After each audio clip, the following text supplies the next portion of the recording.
History began with a creepy creature of inhuman power. She reached out to the heroes and ordered to listen silently. The monarch's eyes glittered when the demon said they would witness the greatest power of the king of demons. Once there was a whole continent. In the dark world there was a ruthless war between the army of demons and humanity. The situation was changed only by heroes who gathered from all over the world to stop bloodshed. And here the battle reached its climax. The solution was closer than ever. The adventurers again rushed to the attack. The demonic king tried to protect himself with magical seal. But the body of the ruler of the demons suddenly began to crumble, and he shouted with pain and impotence. At the last moment he looked in the eye of the sorcerer and asked what he had done with him. Through one of the heroes, the 12th day of the month, the 520th year, something irreparable happened.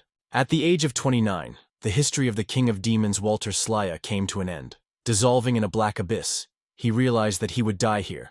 At least, so he thought. But Ranzaluna exclaimed that this would not happen. She sympathized with him, but the moon would not want the heirs to be so reckless. She urged the girl to weigh on herself.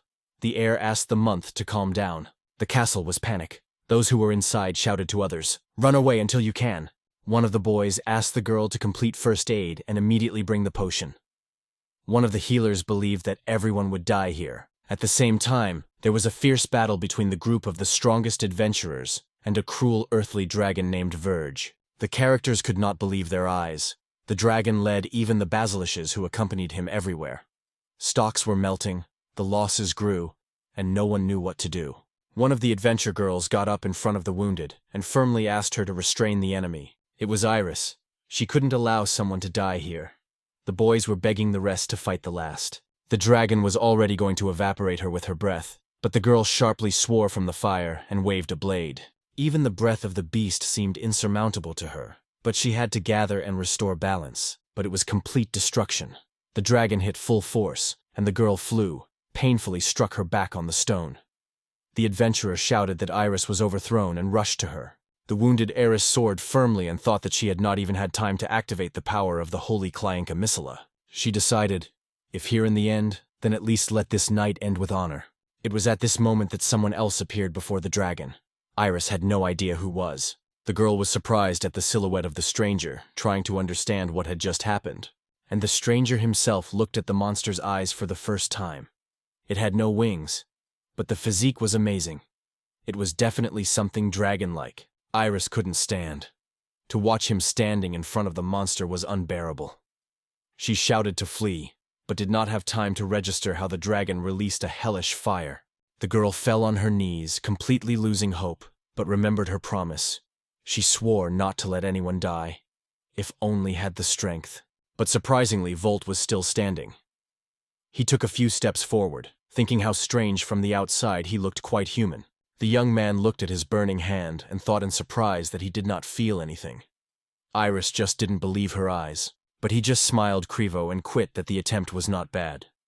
The dragon did not understand what was wrong and exposed the predatory teeth. The young man realized that he seems weak, but retained some of the royal power. Without a shadow of fear, he approached a giant dragon.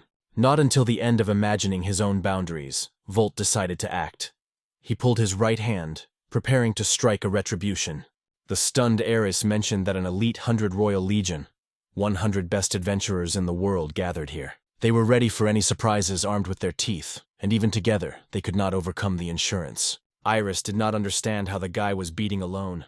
A smile shone on his face until he evaded the dragon's powerful blow. The Volt waved his fist and shouted that the fault would regret it. His only blow was enough to overthrow the monster. In the eyes of Aerys, the giant Vergy with a roar fell down from one stranger. No adventurer believed that the hero was fighting a naked and wandering Verya. The shaky Aerys rose, deciding to find out more about him. No one knew who he was and perhaps crazy at all. Aerys called the young man, apologizing, carefully moving to him, pressing his wounded hand to her chest. She asked the name Concentrated to make sure that he defeated the dragon with his bare hands. The guy was silent, not understanding what she was talking about. She seemed friendly, but spoke in another language. Volt realized that he had been in a new world, and nodded when she asked to be called again. His gaze slid on a fallen dragon. It was necessary to decide what to do next. Aerys wanted to ask more, but Volt with a gesture broke her. He had a plan, because among the old skills was somewhat useful. The defeated beast preserved the age-related knowledge of the dragons, maps, climate, flora, minerals, and the basics of mystical science. The girl has already opened her mouth to ask what he was doing when she felt a strange magical impulse. Volt noticed that he suddenly understood her language and smiled. Aerys repeated the question. Who is he? Volt suggested that she possessed dark magic, and from her position he seemed to be the only mysterious alien. Aerys decided that the guy had just extracted his knowledge from a dragon memory carapace. Volt smiled Krivo and confirmed. He did not understand anything from her words, so he used the dragon himself. The girl immediately struck him with questions about strength and origin. The Volt asked to keep his curiosity, and Aerys had led, thanking for salvation. She smiled happily. Thanks to him no one died, and she is gratefully grateful. The hero became discouraged, looked away and grunted that he was just defending himself. Nothing special. He was even awkward to look at Aerys in a torn clothing. She checked if he had no weapons and whether he won the dragon with his bare hands. For Volt, it was a common matter. One of the adventurers exclaimed that it is impossible, so Volt, they say, was lying. The wounded girl relied on the weapon and stated, Verge a tyrant land of the highest rank, he could not be overcome by his fists. Although he recognizes that Volt saved them and trust early, the young man was called Volt. Aerys seemed strange. He did not understand everything. It seems died and revived in this body. The girls were silent. Volt calmly assured. They do not have to believe. He barely believes. Meanwhile, another adventurer came to her senses and could not believe that she had fallen when she was without a good. Acute ears can be seen. It is an elf. The Volt wondered her condition, but the elf waved, a little healing saliva, and the wounds would immediately heal. Suddenly, a huge white wolf appeared nearby. Aerys introduced him, and the Elfian was surprised that she had not noticed the beast yet. Volt realized, before him a sacred being. The guy recalled that he was already named, so now Aerys. She apologized and said, The girl suddenly exclaimed that Miss Aerys is the famous Ross Whites. Volt did not make sense, and Aerys only sighed. It was a custom that not everyone knows the heroic title. Ross Whites means a knight of clean underwear, an honorary class of knights. Now Volta should be careful. Legends about her feats are heard everywhere. Aerys blushed and burst into explanations. She was introduced by the wound of Zeluna, short, wounds. The girl who returned the human likeness was called Ludus Orf, a thinker. Both are glad to get acquainted with Volt. Ludus hugged the white wolf and clarified. His name is Kurur, but only she tells him cancer.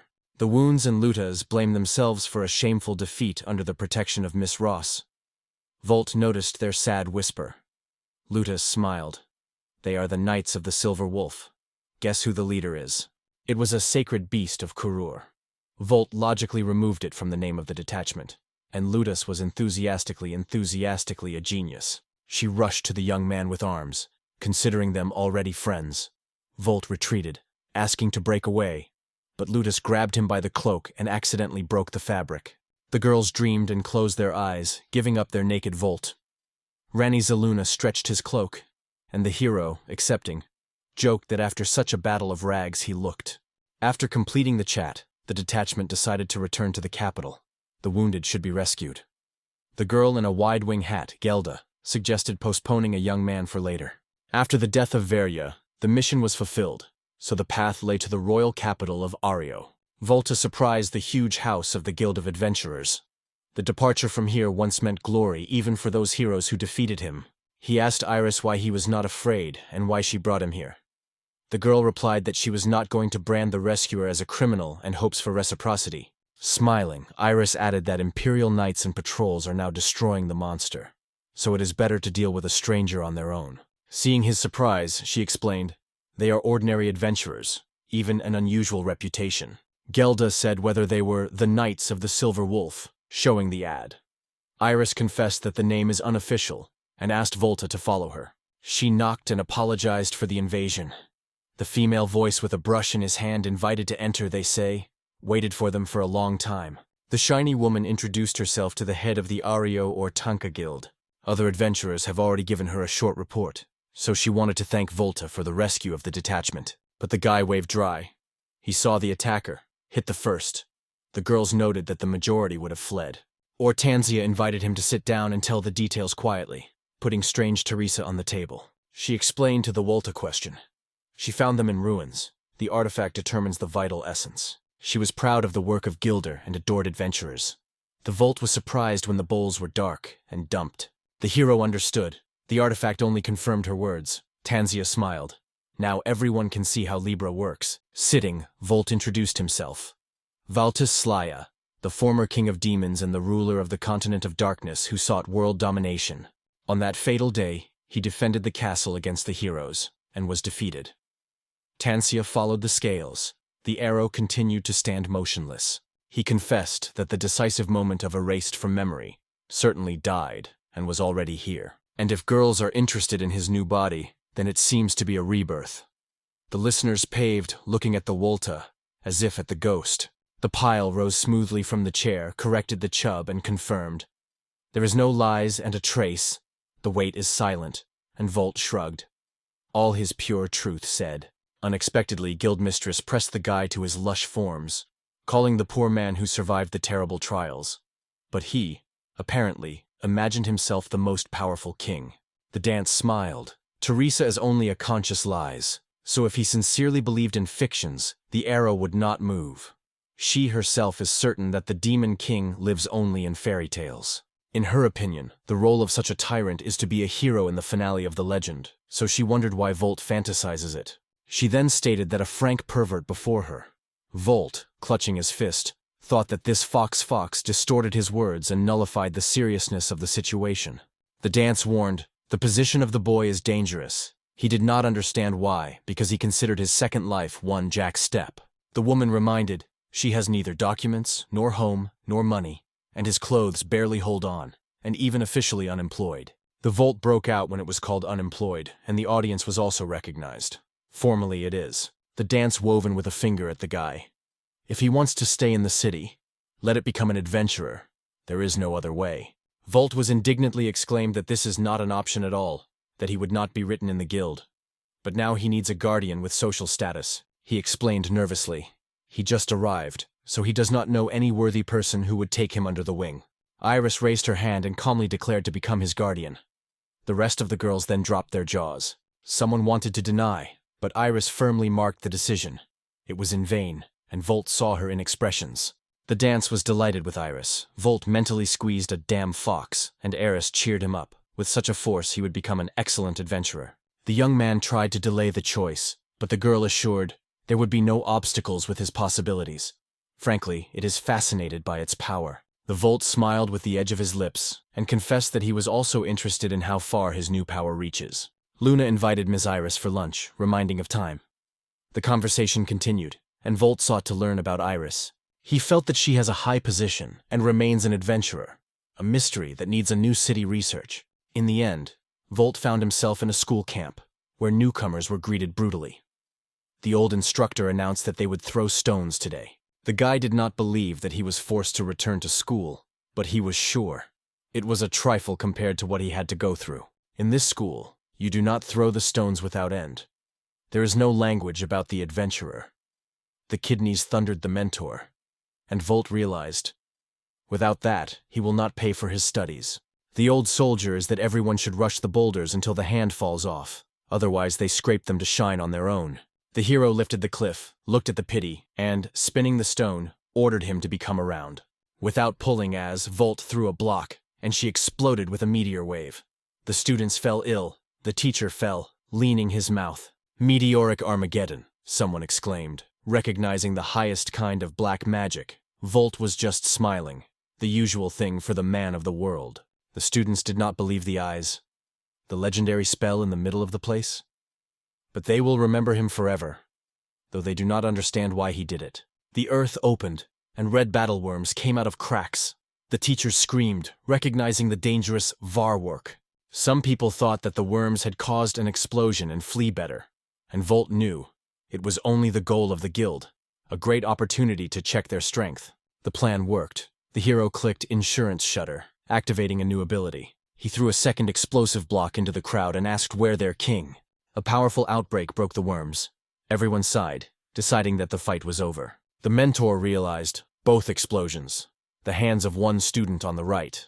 With one stone, such power is incredible talent, signs of a great master. Volt smiled, looked at the torn body of worms, and threw that they were stupid creatures, turning to his business. Suddenly the land shook the roar.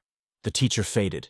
The king of the wickets appeared. Volt was happy about the guest, though a worm, but the title demanded honor, so the hero prepared for a duel. The students froze in horror when the giant worm swallowed Walta in one fell, but the insight came from the injection.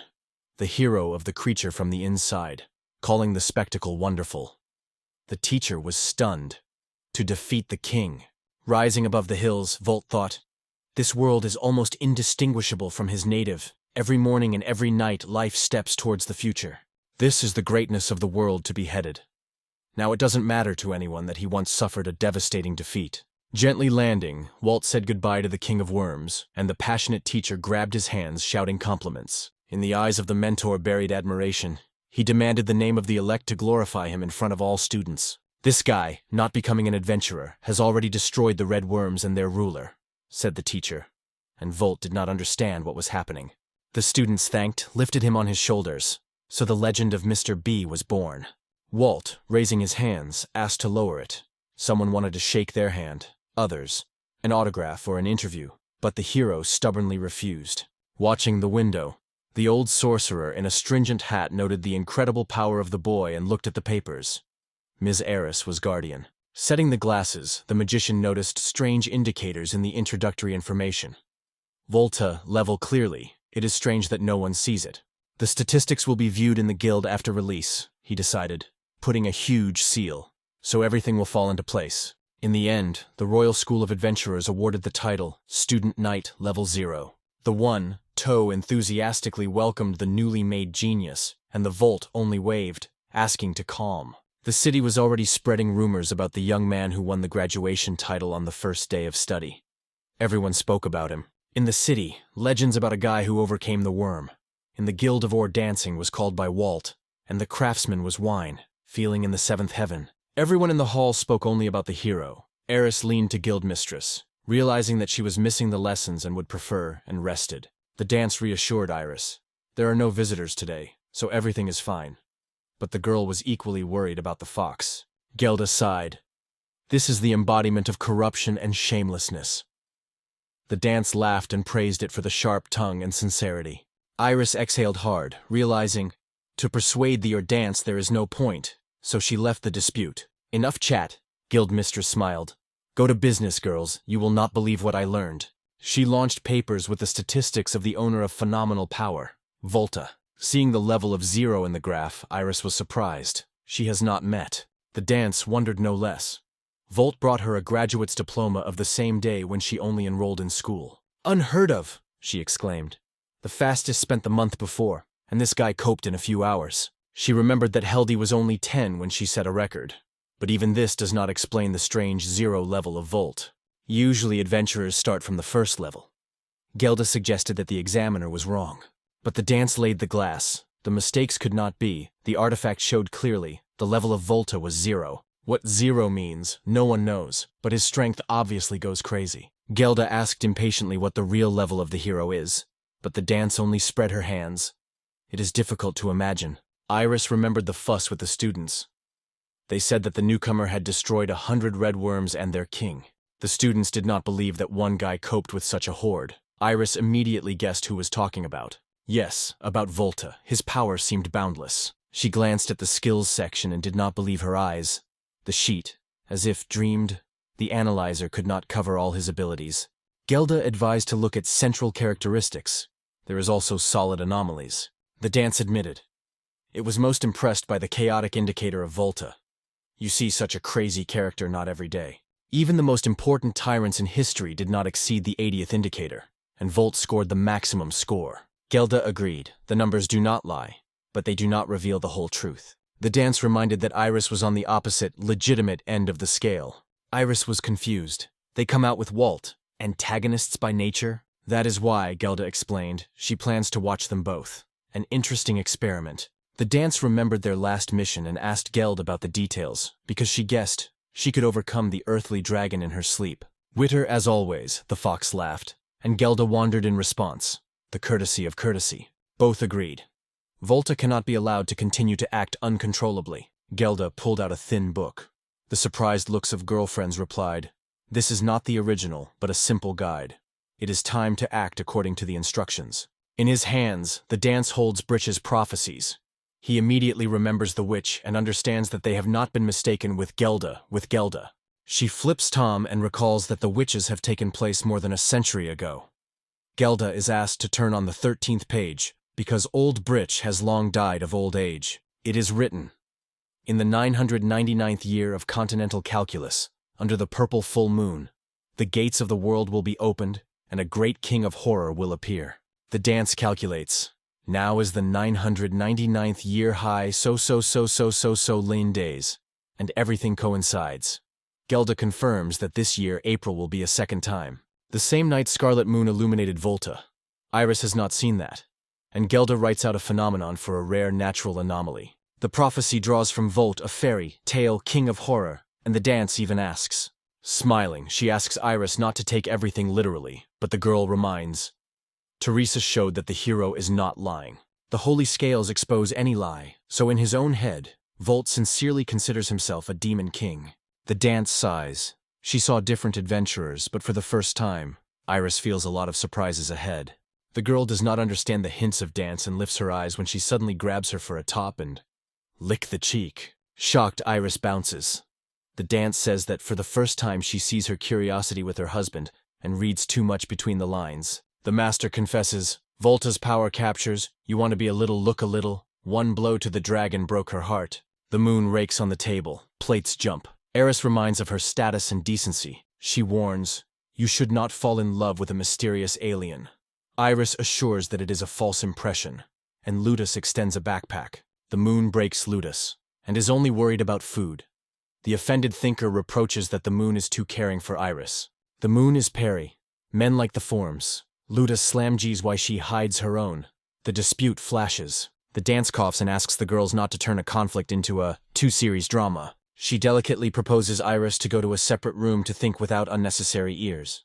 Gelda thinks that arguing is in vain, and the dance puts hopes on the Knights of the Silver Wolf, a real team of dream. With a cute smile and lowered ears, she asks, "Allow Volta to join your detachment." The moon is indignant. Men are not taken to the group, but Aerys considers the reaction exaggerated. After the quarrel, the moon agrees to think and asks what to do with Walt further. The dance promises to resolve everything as soon as it will arrange adventurous papers. Now is full control. At night, Volt sleeps in a spacious but abandoned room. The building cracks at the seams and needs repair. In the morning, he rises sharply, recalls that it is a cheap treatise, but Springly got well. The city comes to life outside the window. New life is strikingly different.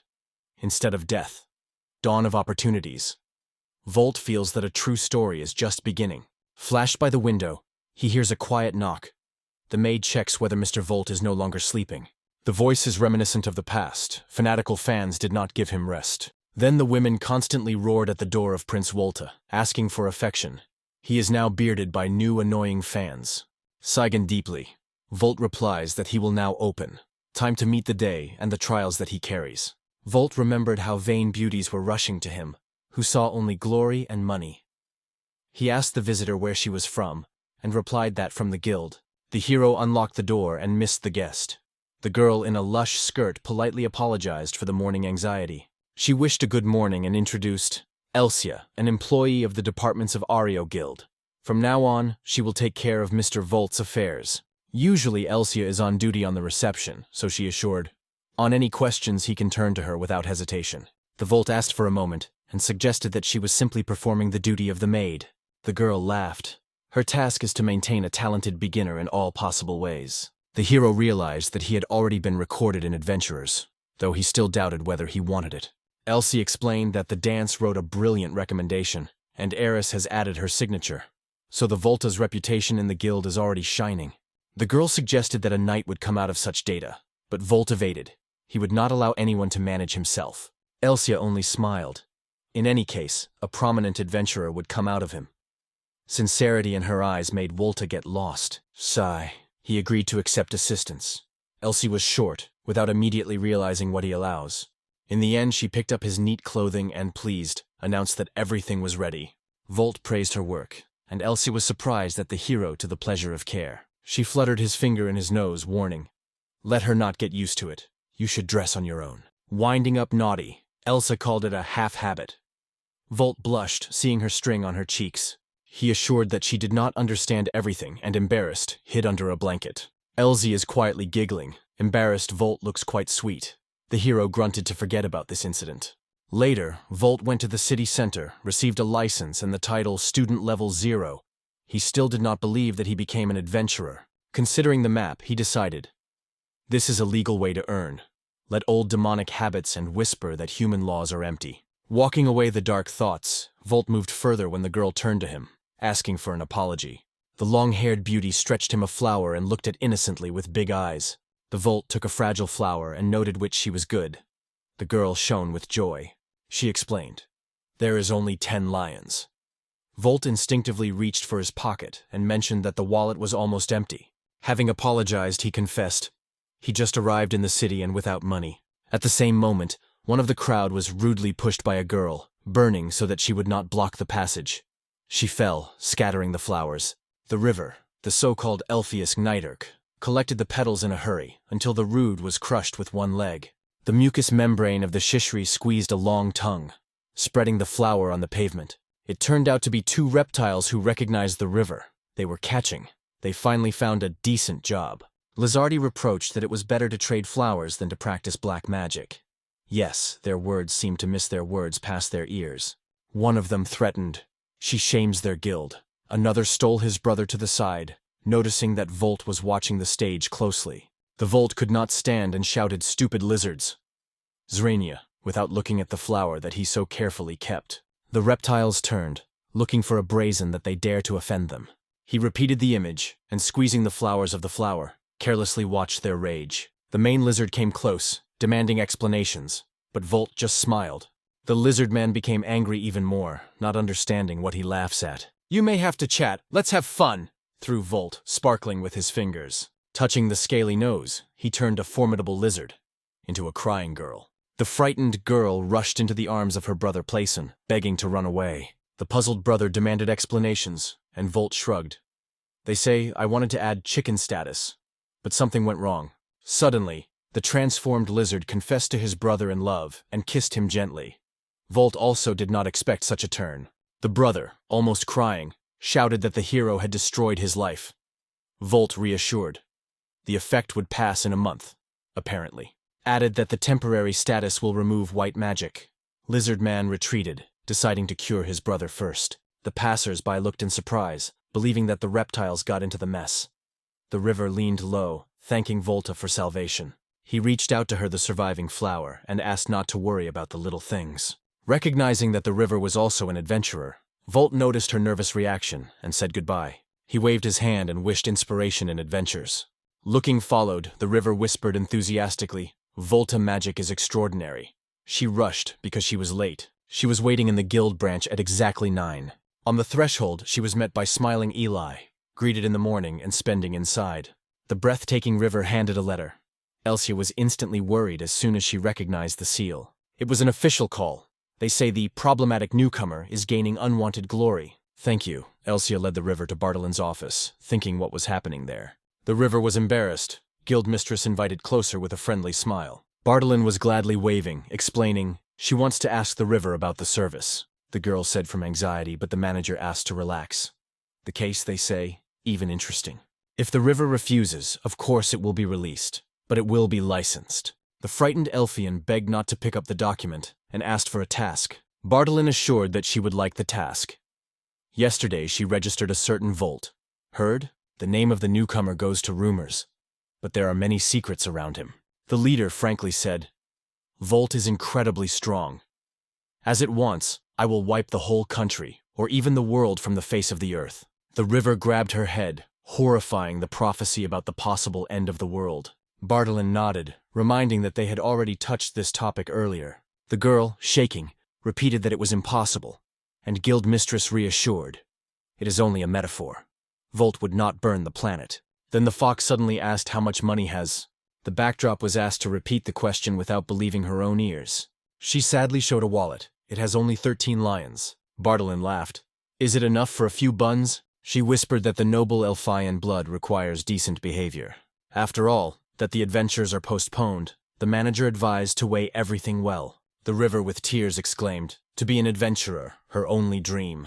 She remembered a black magician from a children's fairy tale, which once lit a thirst for magic. Bartolin reminded, the mother of the rivers is sick, his father disappeared. Smiling, she called the girl a stubborn pussy and offered a way out. The fox showed a brilliant gold coin, a reward for a special task. The rivers took a breath from such generosity. She has already imagined how to extinguish the debts and buy medicine for her mother. Bartolin said, the mission is secret.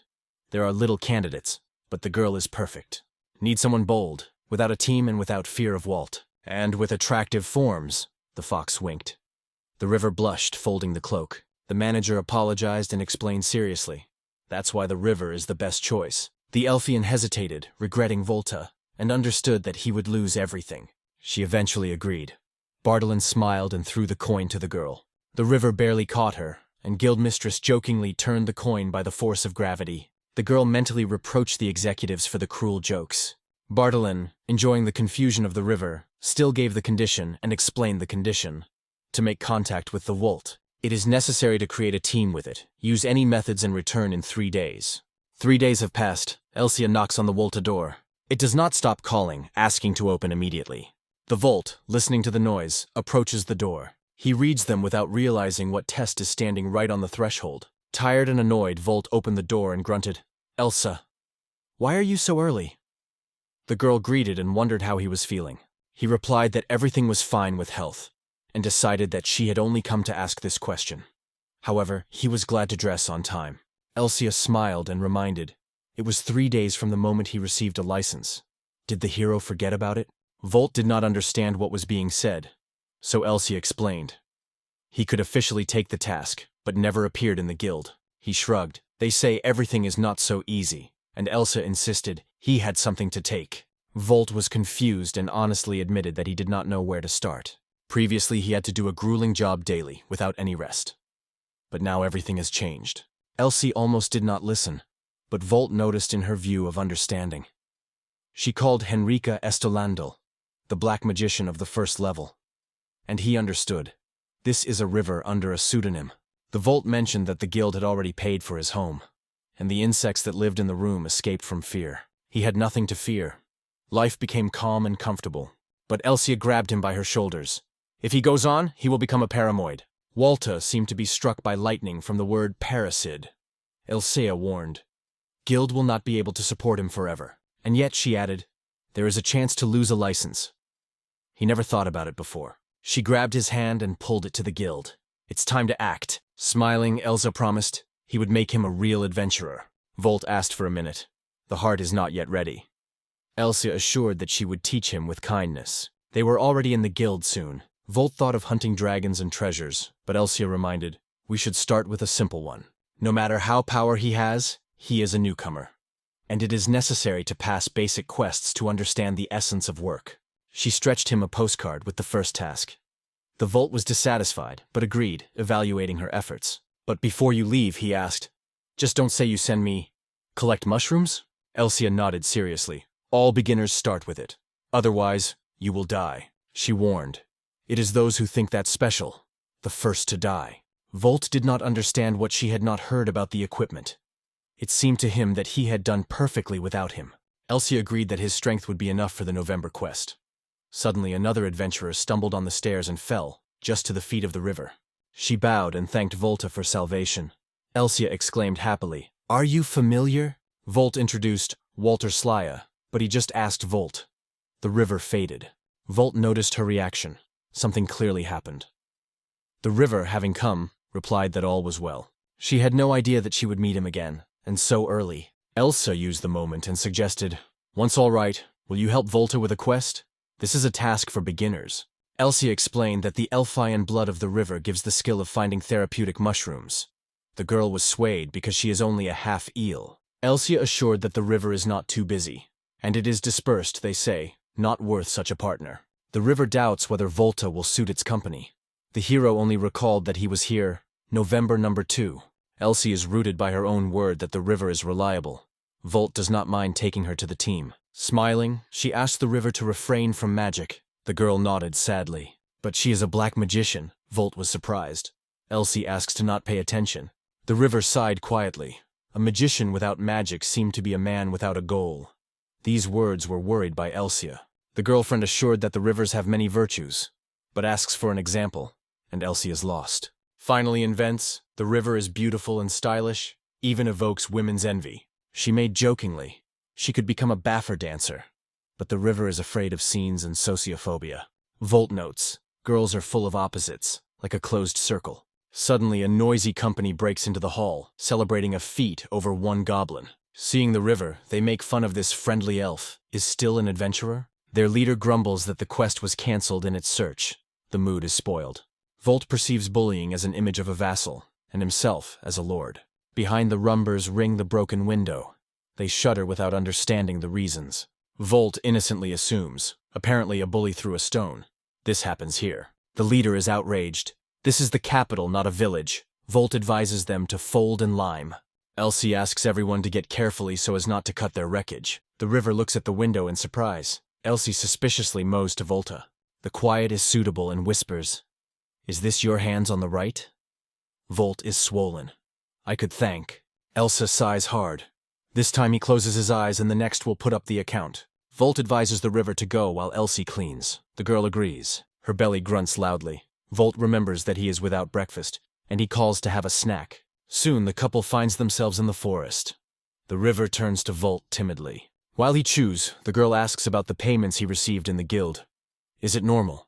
Volt explains that while the profit is unstable, the guild provides it. So said Elsia. The river is interested that further after the mushroom quest. She heard rumors about the new four. Volt smiles mysteriously. He heard the same and already plans to turn gossip into his own glory. He tosses the hat grub upwards and says, "Let's start with small and end with a legend. According to legend, it is here that green newcomers come here." The forest is at the same time a popular eco-track for tourists. A straight road has been paved along the clearing, an unmistakable sign of the lively movement of travelers and brave men. Such peace prevailed that Volta had been nervous. He was about to ask the river's opinion when the girl shuddered. Beasts were peeked out of the bushes. Volt assured the companion, now she is under his protection and may not be afraid. Remembering the sketch for the guild's Atlas of the River Lyser, the hero asked the river whether the plants do not eat people here. The girl shruggedly shrugged. Volt explained that in his native world it is a common thing. It is enough to sit on a stump, and the tree swallows the traveler completely. The river listened with round eyes. The cold ran with her back when Volt called that land his own homeland. The girl was not apologized. The hero just waved his hand. Do not worry about the little things. He has a lot of strange stories. She noticed that even forest monsters bypass the Volta, as if avoiding dangers. A beautiful panorama, Lake Alma, pearl of local tourism, was opened in front. According to the quest on the island among the lake, under the tree of God, grows mudra champignon, a valuable healing fungus. The river suggested taking the boat, but Volt denied. The path was not so distant to waste time. He pulled out his hand and asked to trust.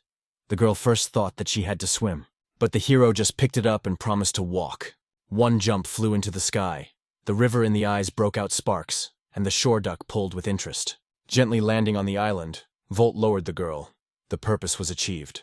The river dropped to her knees and burst into tears, too struck by the flight. Volt did not understand what happened. He suggested looking for mushrooms faster. He did not know the exact place, so the river recalled tips. Suddenly, shell beetles jumped from the creeper. The girl shuddered. Why are monsters under the holy tree? When there are few are not scared. But dozens of insects can even tolerate Volta, she thought. Like a black magician, the river decided to act, to call the fire of God who gave humanity to the flames. Lowering her palms to the ground, she whispered the prayer of the fire, crying to his wisdom. Volt wanted to stop the girl, but it was late. The spell had already exploded. Having reached out, the river released a giant fiery ball. Seeing the scales, she thought she had to cope. Henrica Estolando had a great stock of mana, a rare gift of a half-elf. She has been fond of black magicians from fairy tale books and dedicated her life to dreams. But the first real mission turned in horror. Shouts, pain, pleasures about salvation. During the raid, 9 comrades were killed by its friendly fire. And this nightmare has not yet been erased. Excessive battle tension has forced all the river spells into wide areas of lesions. If it was a strong enemy suddenly before her, the consequences would be catastrophic, and she would have answered it. Fortunately, then the comrades survived. Without her flame, the detachment could have perished completely. But it does not change the fact. She wounded those who entrust her backs. One of the wounded called the river a damn friendly elf, a scar on his heart, and hatred remained forever. Since then, the gossip has only multiplied. The river fell down in front of the vault, sobbing and apologizing. She was certain she again offended the ally and the unworthy title of black magic. Grayed tears, the girl did not hear Volt approached and asked quietly what had happened. The river thought she saw the ghost and jumped. Volt joked that he was still alive. Again, she fell on her knees. She stuck. But Volt denied. She was wrong. Shaking the ashes from the burned cloak, he stated, "Those who despise it, and she, do not understand the strength. Such a fire is not even like the French file." The Volt remembered how once he accidentally broke away his hand. However, it has grown immediately, something that scared him. The river decided that the hero wanted to cheer her up. Volt only winked. Her flames did not harm him. She has a mana more than an ordinary person. Continue to train, and you will be able to take one volley of the army and 30,000 soldiers. So it all depends on her. One day, she can become a court magician of the Emperor. The river did not understand anything, but glad that Volt was whole, and asked for a handkerchief. Walt carefully wiped her crying face. Looking at the blackened cloth, he sighed. Another in his place, apparently, would have died. The river reopened horror again. She grabbed her head, seeing even a divine tree blackened. The shrine could not stand her flame. The river wept even harder. They are familiar for long, but she is gratefully grateful to Volta for her support. She explained that the destruction of the elf tree can be executed, from becoming heading to burning at the hearth, and the whole family will suffer. Volt sniffed hysteria. Tears will not help. We need to solve the problem. The river sighed. She will not be able to escape. The guild knows that she is here. She remains to accept the punishment. Volt suggested the extreme option. Pick up the mother and escape, but show sincerity. But if it seems. But the river only called herself a fool, and that is what determines it. At this point, they noticed the little spirit of the Ennial who lived in a tree. Volt grabbed the fair with his palm. Ansel was frightened of how the mortal was able to see and touch it. The river was also surprised. The Volt asked for silence and turned to the spirit.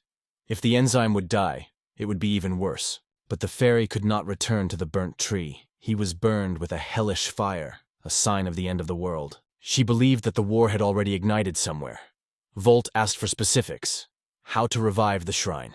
The Enzel replied, "A mana is needed, equivalent to the power of 100 elves." The river shouted, "It is impossible." Volt just smiled. "I will sell, or even gift the man on 100 elves. Is it just the power of 30,000 people, right?" Ansel was doubted that the hero was hearing her, and reminded, one person's mana was not enough. But Volt just smiled. He is not simple. And he offered to take everything.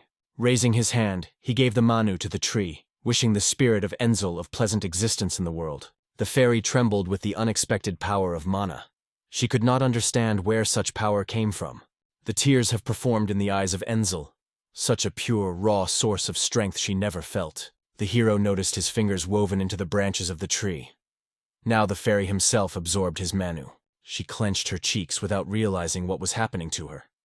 It was something completely new. The river watched this, not understanding how it was possible. They seemed to be in a dream. Divine Tree began to revive right before her eyes. Volt asked Enzel how she was feeling, but she glowed with happiness, saying that tens or even hundreds of thousands of years will live. And she offered the hero a gift, a radiant apple from new branches. The Volt took the fruit and recognized the legendary apple enzyme.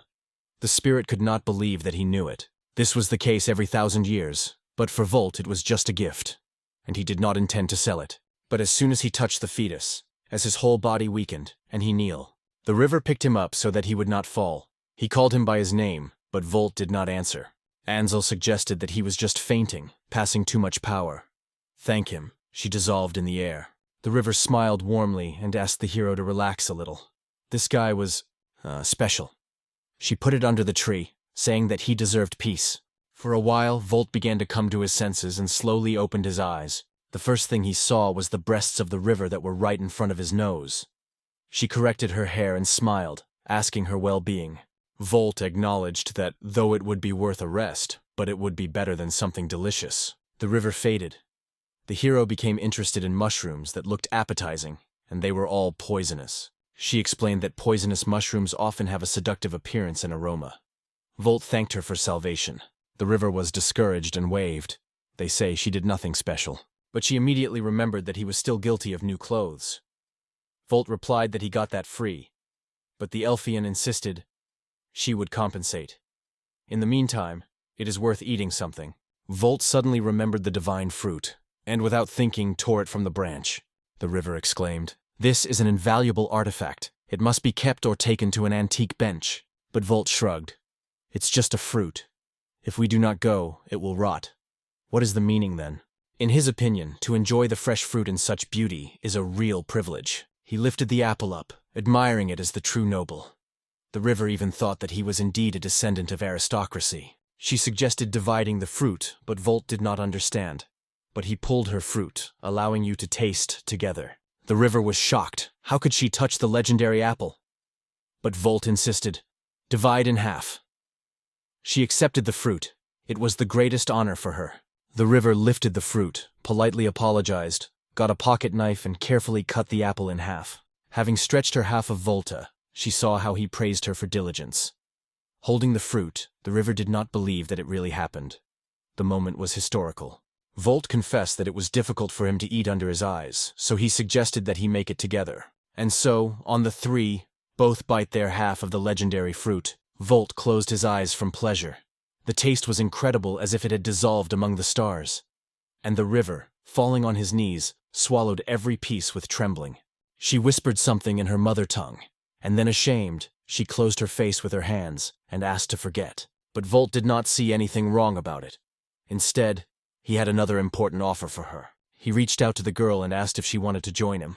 The river had already guessed what he wanted to say, and indeed, Volt suggested that her be a partner.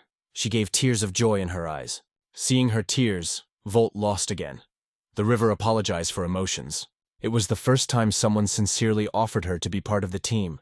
She was so happy that she couldn't hold back. Volt sighed and said that she was taking everything too seriously. Her magic did not hurt him. He reached out to her confidently. Together they will remove the brand of Manga Second Fire. The river agreed with a smile. Meanwhile, in the northeast of the kingdom, Lahas raged waves near the mountains of Velden. There, in the wild, someone felt extraordinary. The mother's prophecy began to come true. After all, those prophecies were about the arrival of a great demon. A small round band was asked in Dasha if she went to the capital. She sharply replied that she hates such a fool. Angry, Dasha released her strength and stated that this trip would be worse than her expectations. Although Volt spent a lot of mana, he still sought action. Elsia said he should rest for a week. But he was bored even to Lysark Gain, and so, without thinking, he jumped out of the window, heading to the city. Landing, he almost came on a black cat. It reminded him that it was important to go unnoticed. The hero dreamed that he would once receive the castle and paint his walls in black. He would become a castle of the owner of the demons. But now he just mentioned that he had not had breakfast. He went to the market, bought a snack and sat down at a table, thinking about the future. Earlier, Elsa reminded him of buying armor. After breakfast, he remained only 2,000. This was not enough for a new armor. The Guild River annoyed it, especially after river magic. It was more convenient for him to simply change his clothes after each explosion, but at first it was necessary to get the river from sudden explosions. Volt understood. To improve it, repetitions needed. Practice is the best teacher. If it becomes stronger as a black magician, it will be useful for him. He thought. He found himself on an unfamiliar street and decided to return, but suddenly heard his voice. Someone shouted to be careful, and Volt lifted his head just in time to see a black figure that fell from heaven directly to him. Not having time to understand the situation, he instinctively picked up the girl in the jump so that she would not fall. A smiling girl thanked Volt for a timely catch. Too strange that they met right here. Putting her on her feet, the hero asked where she knew his name. The girl dissolved the braids, and Volt was stunned by Aerys, who was used to seeing only in armor.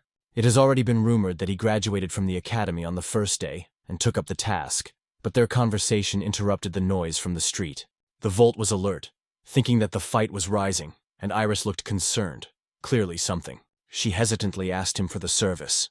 As a guardian, she had the right. "Patient me," Aerys whispered, and Volt got rid of all his thoughts. The soldiers ran up to them, burning the hero to get away from the lady. The soldiers threatened that they would not spare if it would resist. The Volt looked out of Aerys. In a wedding dress, she looked away and explained, "They are bad people that chase her." The hero twisted and led Aerys's hand. Well, I steal. He picked up the girl in his arms and rushed through the crowd. The soldiers were burning. To catch up! Aerys warned that the barricade ahead, but Volt only strengthened the grip. Hold on! With one jump, he flew to the roof. The soldiers only spread their mouths, doubting whether he was a man in general. Merging with the crowd, Volt suggested running to the nearest shop to change the dress. Aerys was discontinuing. There was no wallet with it. The hero of only 2,000 prions. But he promised to pay, though he doubted. Would she be enough for women's clothing? On the way, their cheerful acquaintance Aerys, Siren, a rare ally. The girl was surprised to see her girlfriend with her husband. Volt decided it was a pursuer, but Aerys assured, a girlfriend. Siren smiled widely with the hero. Volt eagerly reminded that the soldiers did not do a nap. Aerys asked for a moment of patience. Siren jokingly noted the interest of the new star newcomer and praised Aerys's skin. In response, the girlfriend asked the recipe for such forms. Siren, laughing, said that she was eating the dragon's eyes. Aerys was seriously asked to bring the next time what she shocked Volta. Aerys handed Shuren the cloak to hide the dress. The girlfriend thanked and said goodbye. When Siren disappeared, Volt asked, what next? Aerys was surprised that he did not even ask her history. The hero replied that he would tell everything when he wants. Stroking her on his head, he added, now not time for confessions. Aerys thanked, although Volt considered gratitude superfluous. She guessed, the hero is looking for a store of armor. Volt confirmed. Aerys knew a good place. Grabbing his hand, she led the street. Volt smiled and followed. In a moment, they stopped at the Dragon God's scales store. The hero remembered his 2000s, but Aerys reassured, you can just look. Aerys is the first to enter the armor shop and welcomes the seller Domina. The old man only recognizes her only later. He is even more surprised to see the guy nearby. Aerys represents Volta as a newcomer for whom she is responsible. Domin recalls the name. It seems that this guy buzzes the whole city. Aerys confirms that this is the same hero who won the dragon. The guy says he wants to look at the armor. The dominant specifies the budget. When you hear 2,000 prions, only offers old things. Volt asks to show everything that has at least some magical protection. The old man gets up and moves to the counters. The dominant brings several things. Aerys is amazed at Volta and decides to find out the reason. She asks why he was protecting against magic. Volt sighs and says there is a reason. Finally, he opens. He heard about Henrik Estleland, a friendly fire, and does not want to allow the same. Aerys guesses he wants to work with her, but not sure if it is a good idea. But Volt insists. He needs protection against magic. Aerys proposes to approach the wall. Volt does not understand why, and suddenly she hugs him from behind. Volt, red as a tomato, asks that it allows itself. Even the dominant looks away. Aerys asks to imagine that his clothes are his skin. So magical armor will manifest. Volt is not sure that it will succeed. Aerys smiles and says, you don't know until you try. It gives a sign to start. Volt closes the eyes, concentrates. He tries to feel the magical streams and expand the protective layer. Meanwhile, Aerys asks for weapons. Domin says there is only one sword, forgotten by someone. Aerys takes the sword and suddenly attacks Volta, warning about the blow. The blade flies to the priests, barely touching his hands. Stunned Aerys exclaims that he has succeeded. Magical armor is active. Domin asks who will pay for a broken sword. Aerys jokes that the former owner should do it. Both promise that they pay, though they did not quite understand who promised. Domin only sighs. The old man asks them to get out of their eyes. They thank and go out. Volt now has magical armor and does not need armor. He is uncomfortable that they did not pay anything. But Aerys says, Domin is simply respected by power. Volt decides to remember this master. Aerys proposes to go to another store. She grabs Walt again by her hand, but he asks to wait a little. Aerys warns that time is short, and it is at this moment that the river passes by them. She is surprised to see Volta along with the Knight of the Silver World, Aerys. Her mentor once said that Volt would find an ally, and now the river realizes that she is late. Watching a happy couple, she is embarrassed and blushes from her own thoughts. The river was horrified that she was feeling envy to Aerys. This thought seemed humiliating to her. She called herself a fool, deciding that Aerys was just a Volta companion. The Elfian dreamed that he would once fight side by side with the hero as one of the best magicians. But so far, she was just running after them. After a short journey, Volt and Aerys reached the weapons of the Song of the God of War, her beloved. Aerys was the first to open the door. They were met by the seller, more precisely, the saleswoman in a cat suit with ears. She was surprised to see Aerys in a masquerade, and even more when she saw the boy nearby, and even a little jealous of her. Aerys reassured her by presenting Volta as a newcomer who helps. Volta was only interested in useful weapons. Karen looked at him from all sides and said that he was attractive and promising. The rumors of the mysterious Walt have already spread. She handed Aerys her sacred sword, who now had to serve her right. The girl thanked and said to the guild account. Aerys suggested that Volta also needed weapons. Karen wondered what he used to use. Volt said, once it was a sword. Karen got a wide blade, a novelty of spring from the Shemis fortress. Aerys was surprised, because the saleswoman had previously been questioned to sell such swords. But this year, the Shemu blades had become extremely popular, light, sharp, comfortable. Volt decided to try, but he did not even have time to pull his sword as he crumbled into his hands. Aerys sighed hard. This is the creation of the most famous forge. Karen was discontinuing and did not understand what the matter was. The Volt seems to have not controlled the force. Aerys gave him another sword by asking to try again. But this blade, created by Agni Master, instantly flew into piles. Karen almost lost consciousness. Aerys tried to reassure her because the girl did not understand how it could happen. Volt explained that his old sword was made of a special mineral, a stone of a demon that was not amenable to any magic. He needed such material. Aerys thought how to find them. She suggested that the Eastern blade, scimitar.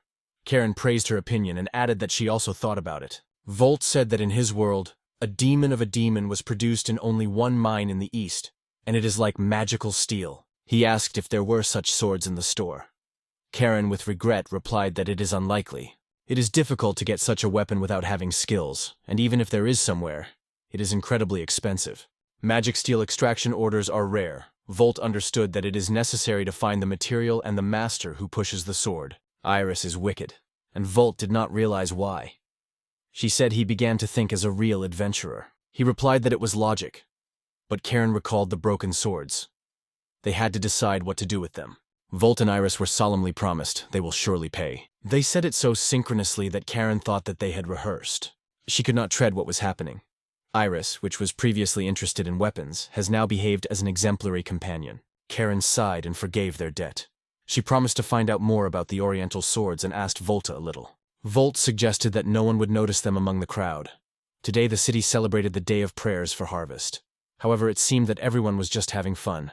Aerys noticed the appetizing bench opposite, but Volt did not understand what it was about. It turned out that he never heard of drops. It was a dish wrapped in dough and fried in a frying pan. Volta liked the idea. It is convenient to eat on the go. Aerys remembered that she had no money, but Volt offered her own, considering it honest retaliation for help with purchases. Hearing this, the girl smiled, just like her father. But suddenly strangers came to them. The moon accused Aerys of escape. Seeing her in the clothes of the commoners, she stated that the whole family was looking for her. Volt looked at the girl with silent questions. Aerys took off his hat and apologized with sadness that she had not told her earlier. She confessed. She did not want a secular life, dreamed of becoming a warrior. That is why she escaped from home and became who he is. The Volt flicked and said that she would have to tell him about it before.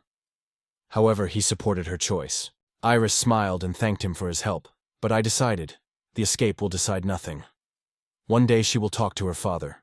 Although she did not believe that he would understand her, she was ready to leave the house. They sighed hard, realizing that everything would change. Smiling, Aerys said she was counting on Volta. He answered a mutual smile. And at this time, on the roof of one of the buildings, there was another girl with long hair. Next to her is a horned creature. She called her Dasha, the daughter of a witch from Bregon, and called for not to waste time. Dasha lifted the rod up, calling the fiery giant Surma from the mythical land Muspelheim. Among the clouds, a dark silhouette in black burning armor emerged. A fire warrior appeared. At the same time, Aerys waved Volta for goodbye, promising that they would still see. But the moon urged to hurry. In the sky, alarming black clouds began to thicken. In a moment in the sky, a dark bump spread. It looked like a bizarre portal. Volt thought it was a theatrical performance, but the moon denied is a real threat. The hero agreed that the situation was disturbing. A huge monster flew above them. Aerys felt fear. She realized that she had to protect people. A strange portal opened in the sky over the head of Volt.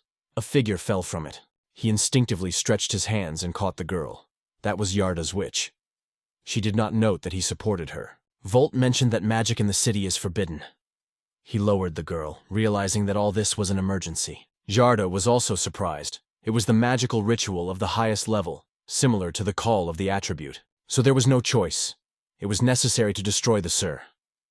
The moon urged to stop because it is not just an adventure.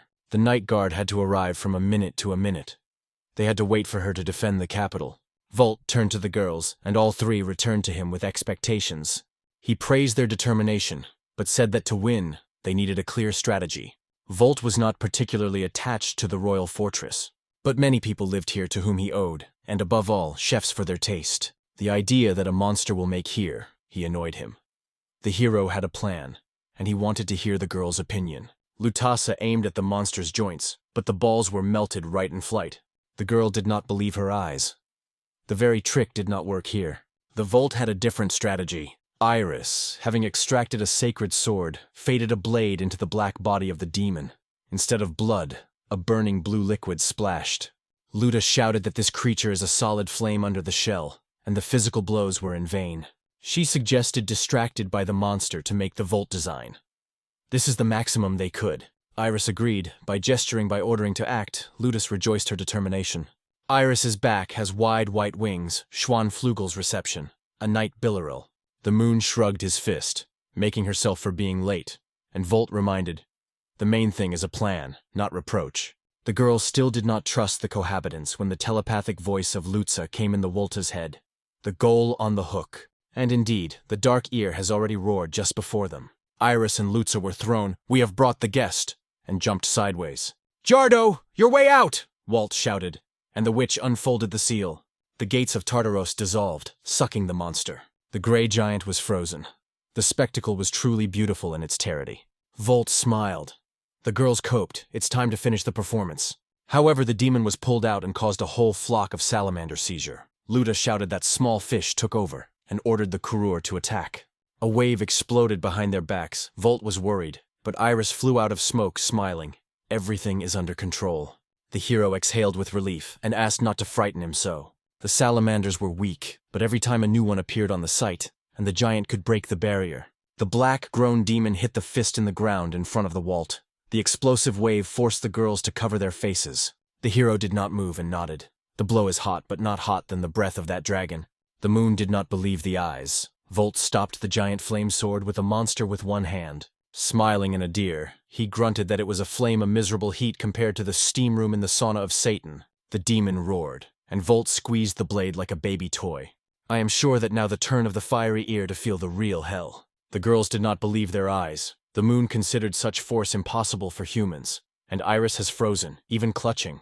The river noticed. On the Waltoff, neither spots nor a charred piece of fabric. The hero was glad that he would save on new clothes. Returning to the fire giant, Volt mockingly said, "Your sword is now my trophy." Then he saw the river and asked in surprise that she was doing in the middle of this chaos. The girl was embarrassed, but he gently assured that she was glad to support her. "Will you help?" he asked, and the ELN faded, only swallowed the air, not imagining what could be able to do. Aerys did not find the words. Volt not only caught the Sir's blade, but also brewed the swords with the swords, and his every act exceeded the most daring expectations of the night. The river suddenly sank, apologizing for the hassle, and Volt asked her to stop these rituals. He explained. He helped her because there was a danger before her eyes, nothing more. Let there be no extra dramas. The embarrassed Elfian tried to understand why the apology was not enough. But Volt asked to go away and not to be agitated. Behind the fist of Surma rushed, the wall spread, the river squeaked, the giant waved the sword. Volt picked up the girl and bounced when the fiery explosion struck at the site of the previous position. The veil of flames rushed behind the back. Yarda supported the magical circle, hard to restrain the heat. The Volt looked at the river that trembled like a child, but she assured that she was shame, not fear, her legs. The hero waved his hand. The apology is not needed. He needs her help. At least the basic spell. The river doubted. Her icy storm was still unstable and may not fall on the ear. But Volt believed in the girl's talent. Even the usual fireball once turned into her hands into a real flurry. Breaking out of place, he assured that Aerys and Lutens would last as long as she was preparing a spell. "I will cover," he smiled, and bravery broke out in the eyes of the river. She felt the heat of the lava from the salamander and the power of the giant himself, but fear was changed. Having reached out, The river remembered the starry glow over the icy rocks of the north and took up innovation. Volt shouted to everyone to retreat. Now a big volley sounds. Luna and Lutza were not quite understood, but they were bounced, and Aerys only nodded. Trust. The river whispered the prayer of the water goddess, begging it to give strength. The air over the island of the battle was cold. A silver whirlwind swirled on the girl's fingers. "The icy starfall!" she exclaimed, shooting the white light ribbon directly into the fiery heart of the giant. Blades of ice comets soda gray. The burning shell ranged and began to crack. The demon wrapped in pain, while the heat suddenly faded under the pressure of ice. The Volt, taking advantage of the moment, rushed forward, squeezing a hot fragment of his sword like a mace. "As promised, I will protect!" The hero stirred up, swung and struck directly into the cracked core of the flame ear. After these words, a pebble appeared in front of the river, and Walt, a ferocious snowstorm escaped from it. Lutza and Ku barely had time to bounce. The flurry was unexpected. Lut did not understand where such power came from. Everyone looked around. Where is the snowstorm here? But it was the final clash of ice magic. He was even more impressed with all the icy dust that has slammed their enemies and limited their movements. Yarda watched in amazement. Such magic could only be compared to her black, and it was the original magic. Even at home, the hero had only a few top-level black magic with such power. Volt thought that it was worth expecting even greater manifestations of the river's talent. But the girl was afraid of her strength. The hero climbed from the roof along with the river. The flame of the giant and salamander has now completely clapped ice. Although he just watched, he noticed an interesting thing. The enemy could only call 13 salamander at the same time. It is not necessary to kill them. It is enough to immobilize. In this way, one large target could be created. Volt sighed. A real headache. Suddenly, he heard Aerys sound at him. The hero asked to take care of the river until he resolved another question. Volt promised to resolve it and asked to leave the rest to him. But Aerys grabbed his hand. Attacking without a strategy is too dangerous. First you need to find the weakness of the enemy. Lutza agreed. The enemy is a solid flame, and the ill-advised attack would not give anything. The girls have recently argued, but this time the hero decided to think with them. He was already ready to attack, but doubted whether something would come out of it. It was then that the giant creature opened the mouth. All the salamanders broke out with bright light. A powerful explosion stunned everything around. The hero lost consciousness. The feeling was the same as during the battle in the adventure world. His power frightened even other heroes. During the battle, he saw many human eyes from above, and he laughed in a full voice. Even the devil would seem softer. They thought they would win it. It was then that the King of Demon recognized them with worthy opponents. But the other part understood him. There was no chance left. It was his defeat. At that moment, he was ready to accept death. But suddenly he opened his eyes. His brain disconnected from reality to save it. And the transformation into the last form lasted. But Volt was not revived. He just moved to another world. Yarda checked whether the hero had already come to her senses and said she would remove the barrier. Only now did Volt mention everyone else and looked around. Volt noticed Aerys and others. They urgently needed the help of healing. He suggested that the girls closed him. Everything happened so fast that even he fainted. Yarda wanted to say something, but the guy asked not to worry. He could convey thoughts television again. The missing pieces of memory returned, and the hero remembered how to pass magical power. He promised to solve it. Volt looked at Yarda and asked to gather the remnants of her strength to keep the balance. The hero was glad that he could act now. He ordered the Menos to surrender. He did not have time to say how the opponents began to explode one by one. Yarda did not believe her eyes. The salamanders disappeared immediately. Volt was not sure whether it was a real curtain. The hero stepped forward. Now it's time to show what the Ashwar demon is really. It seemed to him that he was degenerated by man, but it was only the restrictions themselves. Volt struck the creature with the whole body directly into the stone. Aerys knew for sure that it was his weak place. Having come to her senses, the girl exclaimed that it was the stone that should be destroyed. He cracked into pieces, and the hero bounced back. He would not allow any ghost to look at him from above. Smiling ominously, Volt stated that it was something unprecedented. 3 days have passed after the attack of Church. People still cleared the city from debris. Hortensia Lemmy Bertle looked out the window, receiving the reconstruction report. Despite fatigue, she rejoiced in the result. Yarda entered the room. She reported that thanks to the magic of healing with Aerys and her friends, everything is fine. Yarda reminded that in Hortensia a few more days of rest. She asked about Ranzel and the rest. Yarda replied that thanks to the equipment, all the goals, Razel almost recovered and will soon return to business. Hortensia said that if they find a good master in the capital, the armor would be able to repair. Yarda changed the topic.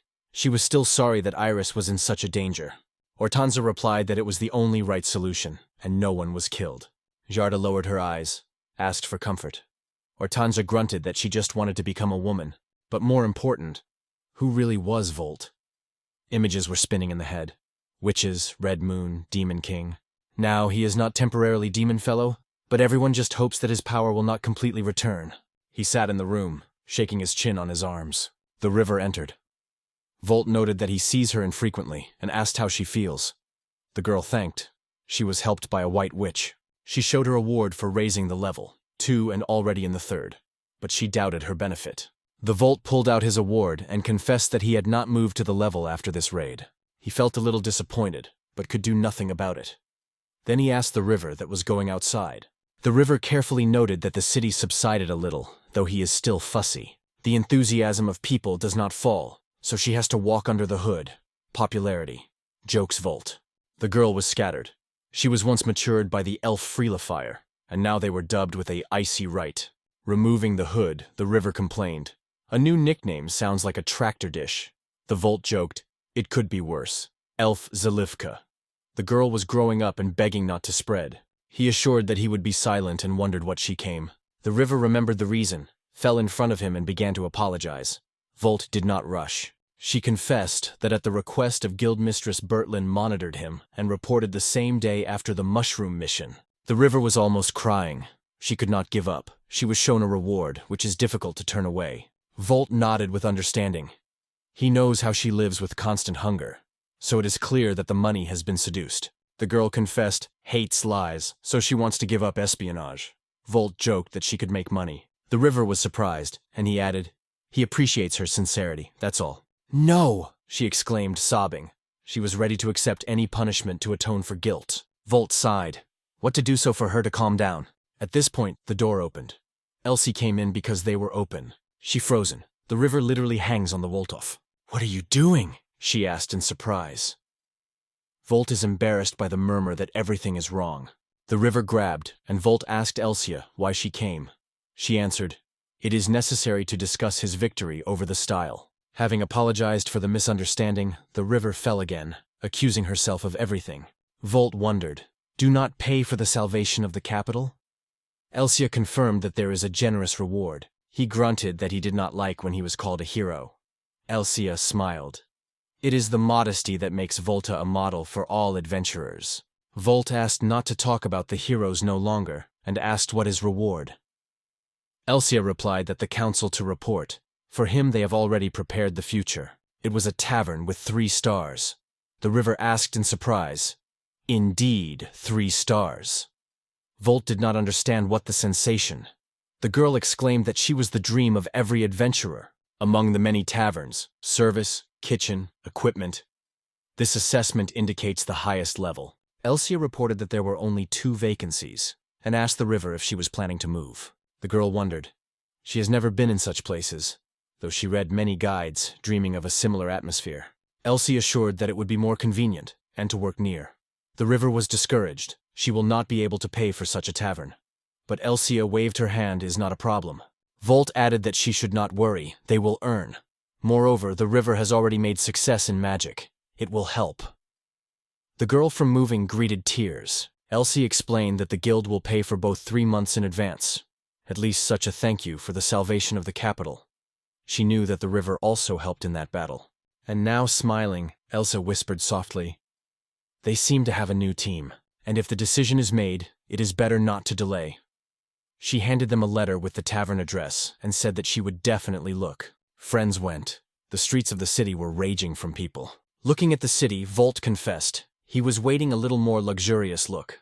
Shireen looked at him and stated that he will now call him a Wolto hero. He twisted. She smiled and offered the version of the King of Heroes. Volt boiled. The girl walking next to Volt introduced herself as a river. Shireen replied, okay, but immediately called her Ice Elf. The river dreamed of falling through the ground. Then Sharon officially introduced Henrik Astel. The river, offended, said that she hated this nickname. Sharon apologized. They say it just sounds delicious. But the river was even more offended. This is the nickname, as if from the menu of the Kenton dining room. Shireen held them in the former castle of the demonic king. Inside the vault felt a pleasant smell, and the river was enthusiastically considered every corner. They were explained that there is a restaurant in the hall and beer at night. Their room is on the second floor. The cleaning has already been completed, so they could stay. Volt appreciated. It is really nice here. The bedroom is separated from the living room. He remembered how to sleep in the office in the past. Now he was delighted. Sharon showed them beds, but Volt noticed that he was 2 beds in the room. Elsia did not warn that the room was 1. Sharon apologized. Unfortunately, there was now only 1. Sharon added that it was probably a guild error. Volt shrugged and agreed. He came up. These words struck the river. The guy said he finally decided to live here. The river could not believe that she would now share a room with a Walt. Shaireen smiled. It was part of their deal. She then reported that there is a bath on the ground floor. And yet, real hot springs of paradise. Volt was already confused by such luxury. Based, Shaireen added that any question can be asked on the reception. The river suddenly began to worry. Unexpectedly, the guy called her and said that they would live together now, so he wanted to make sure whether she was ready for it. He took her hand and seriously said that a man and a woman should be ready to live under one roof. And in the future, possibly before the baby. The river was ashamed. She realized that such a role is too much for her. The guy was surprised why she was so embarrassed. The river apologized, saying that it was not ready until morally. Volt replied that it was important and she should listen. She asked shyly, what if she crossed the border? Volt joked. She was even more frightened, but Volt reassured her. He would not defend himself from his partner. The river immediately assured that she is not going to cross any borders. At that time, Volt offered her a non-aggression pact, although the situation was not too serious. Enough oral promise. He asked if she could promise, and the river replied that he would do everything he would say. The Volt was happy and suggested to close the auxiliary channel. Then the guy asked if she wanted to go to the famous hot springs and flicker in a good way, whether she would be able to pass a quest called Find a Bath.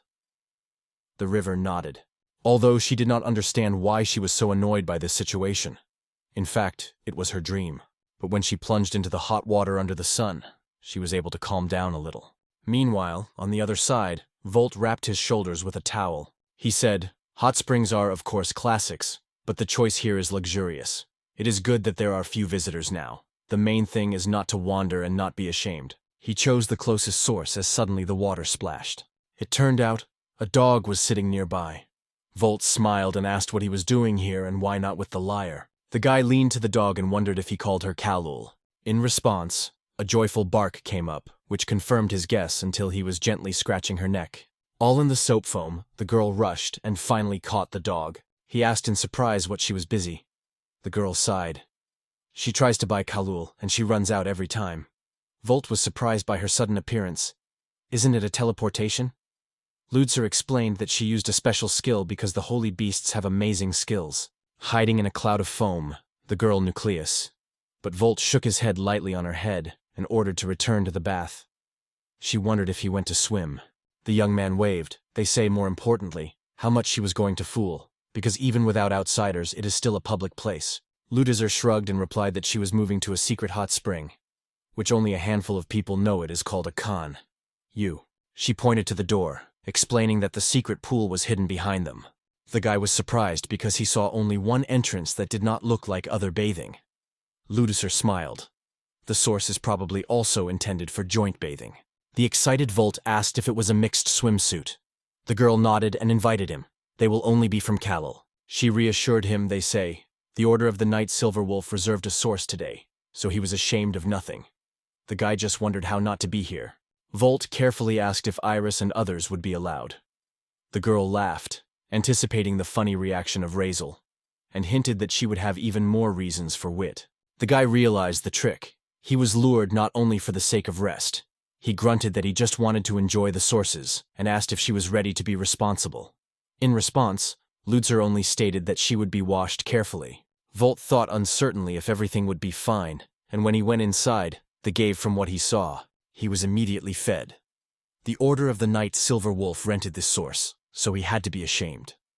Volt became angry that Ludus had not explained anything, and had to be named. He breathed the drunk aroma of women's perfumes and announced that he had come here solely to enjoy the supple. In response, the guy flew wooden pelvis. because there was only a women's company. Volt pleaded with Ludus to stop Razzle and explain to everyone that she was inviting him. The girls quickly realized that this was another joke of Ludus. The young man breathed a relief when the passion subsided, and Aerys with his girlfriends allowed him to stay in the water. Laughing, Ludus wondered if the guy likes to wash. Volt grunted so that he was not compared to the dog, because the royal family was watching the servants in the royal family, so he really has no special skill in such a matter. Suddenly, Ludus was interested in a tricky. And can she in that case wash his face? And even the whole body? She explained her suggestion that he had a great help to them in a recent battle. Volt denied that he had already received a reward for victory over the giant, but the Elfian only shrugged. Her people always thank her sincerely, without a burden. The guy was still hesitant, but Ludness has already made a decision. She would still wash his body. She began to prepare foam and suggested that he close his eyes if he was embarrassed. And then, smiling, she said that she would now start and wash him with her body, as he is. Volt only asked not to bite him by his ears. While the girl diluted him carefully, the guy suddenly felt something and called her in surprise. He asked if she was always hairy? The girl lifted her eyebrows. Laughing, she stated that she was not hairy, but Volt insisted her skin resembles light bristles, exactly like in movies. And then a dog jumped on him. Volt was confused. What is she doing here? Ludnessa was embarrassed. It turned out that all this time his sweet Kalul. The guy himself did not understand what was feeling, relief or disappointment, and it was at this moment that another girl appeared and began to shout at him. She accused him of looking at Aerys's body, which is forbidden. Her voice becoming more louder, and when the body became clearly visible, Volt noted with a smile that it clearly did not correspond to its knight status. After these words, she poured hot water on him, murmuring that this man was dragging them here. Volt looked at the girls and joked that they could be called the group Hell Conquest of the World. The girl asked if he had already decided how to name his team. Volt confirmedly confirmed. She just lowered her eyes, they say. He had a complete lack of speech, and the rest agreed. Lotus added, "If you want to joke, come up with something better." The guy covered his face with his palm and whispered that the ideas of genius society never accept immediately. Then he addressed Aerys. What does she think? But she replied that with his sense of humor it is better not to understand. She said confidently, "Let them all think about how to name their group." A little later, Volt shared with the river this unusual dialogue. He told the girl who decided to consult with adventurers, whom he accidentally met in hot springs. And no, he did not lie in the water. The guy said that it was the girls who suggested the name for the team, Volt. And now he was curious to know her opinion. The river replied that the name was really not bad, so Volt decided to leave it. Suddenly the girl fell to the ground. Volt immediately rushed to her, asking what had happened. The river screamed that she had grabbed her by her leg. She was already hearing the voice of death. At that moment, the guy thought that this name lacked some magical sound. Others did not like this idea, although he himself was impressed by the name Dark Hegemony of Lee. The overthrown girl screamed that it was probably the sentence of the god of death. Volt shouted to her to calm down and promised to help. Suddenly, the guy realized that it was a ghost, but did not say the river. But she noticed him anxiety and asked who grabbed her. In the previous section, we saw the river grabbing a ghost. The boy managed to release her, and when she looked at the attacker, she was surprised. It was an exhausted girl. Volt noticed. If he looked at, she has only a few years. But a frightened girl suddenly lifted her head and exclaimed that she was not a baby, but a well-known adventurer. Such a sharp tone greatly frightened the river, so the Volt carefully asked if everything was fine with it. The girl began to tremble and said that if she was injured, she needed a doctor. She asked if there was a sofa here to lie down. Volt realized that she was really bad and lifted her in her hands. Meanwhile, the stranger whispered that she would die of hunger. Volt sighed and said that in such a state she simply would not reach the capital, and then his conscience will torture him. But the girl denied the girl, they say. It is not necessary to try so much, but the guy wrapped it, and accidentally pressed his stomach. She complained that she was a little hurt. He immediately took it to the capital department of the Guild of Adventurers, where Cantina was located. The stranger glowed with happiness. She was served delicious food. The river allowed her to eat well, and the girl thanked her for food. Volt, watching she eats, as if she had never seen food before, asked if she had at least some money. The girl sighed. Neither coins, so Volt decided that he was paying for her today. When she ate, she called Murabuka Stella. She was born in the port city of Verona. Volt jokingly decided to call her just a Malbuk. But it was indignant that a strange nickname from the past appeared again. She finished eating and wiping her mouth with a sigh of relief. The guy approached and asked why she fell in that place. Maraba hesitantly answered that during the execution of the quest with delivery, she suddenly came across a monster and, of course, failed the task. Volt smiled. Failed, you say? And the goods? Did the monster take him? Marabou said she was too hurried and pulled on a tree, but suddenly she was twisted. She was afraid that the monster would hear the grunt of her stomach, and there was very little supply, and she did not know what to do. So, without thinking for a long time, she ate the products themselves. These were fruits of the highest quality. Smiling, she confessed to it. Volt thought that it combined arrogance and stubbornness, the type of women he could not tolerate. Elsia ran up to them and exhaled with relief. Everything was fine from Marabou. She thanked the Volt for salvation, but he still did not understand why he did it at all. Suddenly someone called them and said in surprise that he did not expect to see this girl, because she disappeared from view for a whole week. Elsie approached Volta, thanked the situation, and stated that she would pay for the score that Marabuk had time to accumulate. The guy noted that she had a good heart, but Mabuka suddenly began to scream frantically. She was indignant that the river considers such a noble profession as an artisan, just a step towards becoming a magician. She asked about the profession of river, and replied that she was a black magician. Marabuka was an artist from the beginning. She grabbed from the place and began to dwell on the table. The river was indignant with such rudeness and tried to stop it. Volt grabbed Marabuk by his shoulders and tried to quench it, and then he just tinted her mouth with a piece of pie. Feeling sweet, the girl immediately calmed down. Volt was delighted with such efficiency. The guy jokingly asked if he called the anger of the Most High. But the girl seriously answered. They, artisans, pass on their profession from generation to generation, are proud of their business, because they helped many adventurers, although they were devalued for centuries.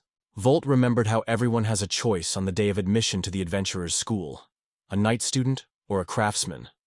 Both professions seemed terribly boring to him. He did not even consider them worthy of references to the encyclopedia.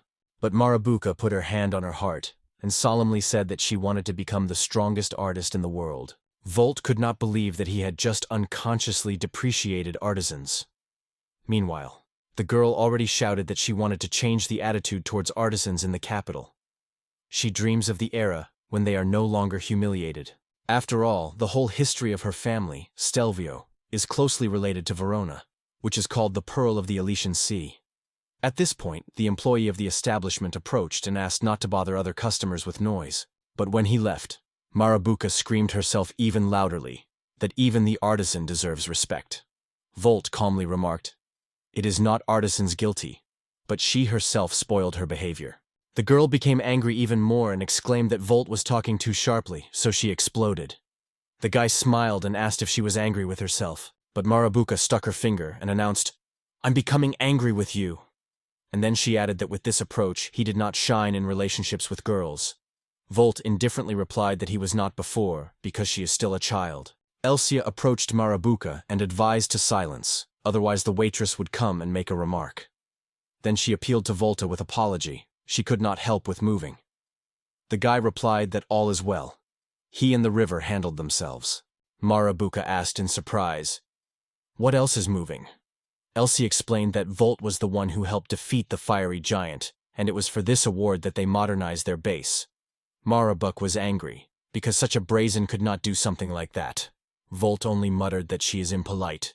But suddenly the girl stopped and thought, "Maybe there is a balance?" Volt asked what she was about. Marabuka explained, "One attacks physically, the other, magic, both beat up, and the artisan would perfectly balance this team." Marabuka stated that they can become even stronger if they take the team of such a valuable participant as she.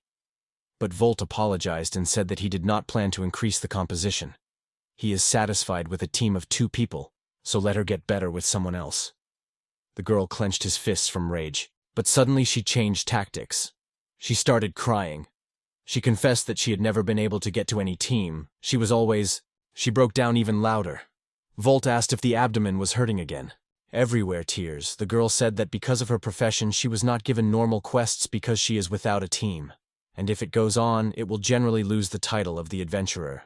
Then she added with tears that she dreamed of getting to the capital, but it seems that she would have to return to some killed fishing village like Verona. The guy with sarcasm reminded her that she herself called Verona the Pearl of the Sea Alicia, and in general, it is not quite clear who she is about to share her criminal life. Suddenly, the river spoke. She did not lift her head, but said that all this was true. The capital is too cruel to beginners. This city is truly ruthless, and it understands Malbuk perfectly. If she had not met Volta, her life would be over.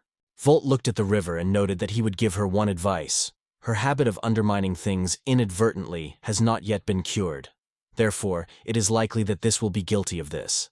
But the river exclaimed that she did not consider Marabuk a pest, and suggested becoming friends.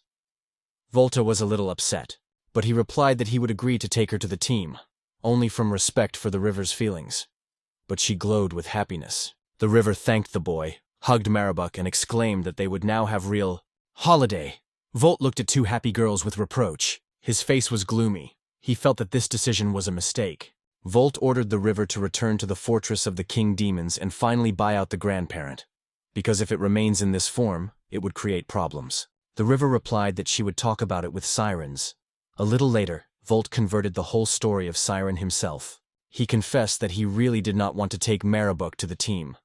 But the river rarely asks for something so persistently. Although it is dangerous, but he would feel guilty if he refused, so he decided to make it as an exception. Volt noticed the strange behavior of Siren and asked if something had happened. The girl confessed that she is concerned about one question lately. This is related to the person who was responsible for the Marabuk, and she no longer wants to take care of her. Volt was surprised what she was in mind. Siren told about the past Marabuki.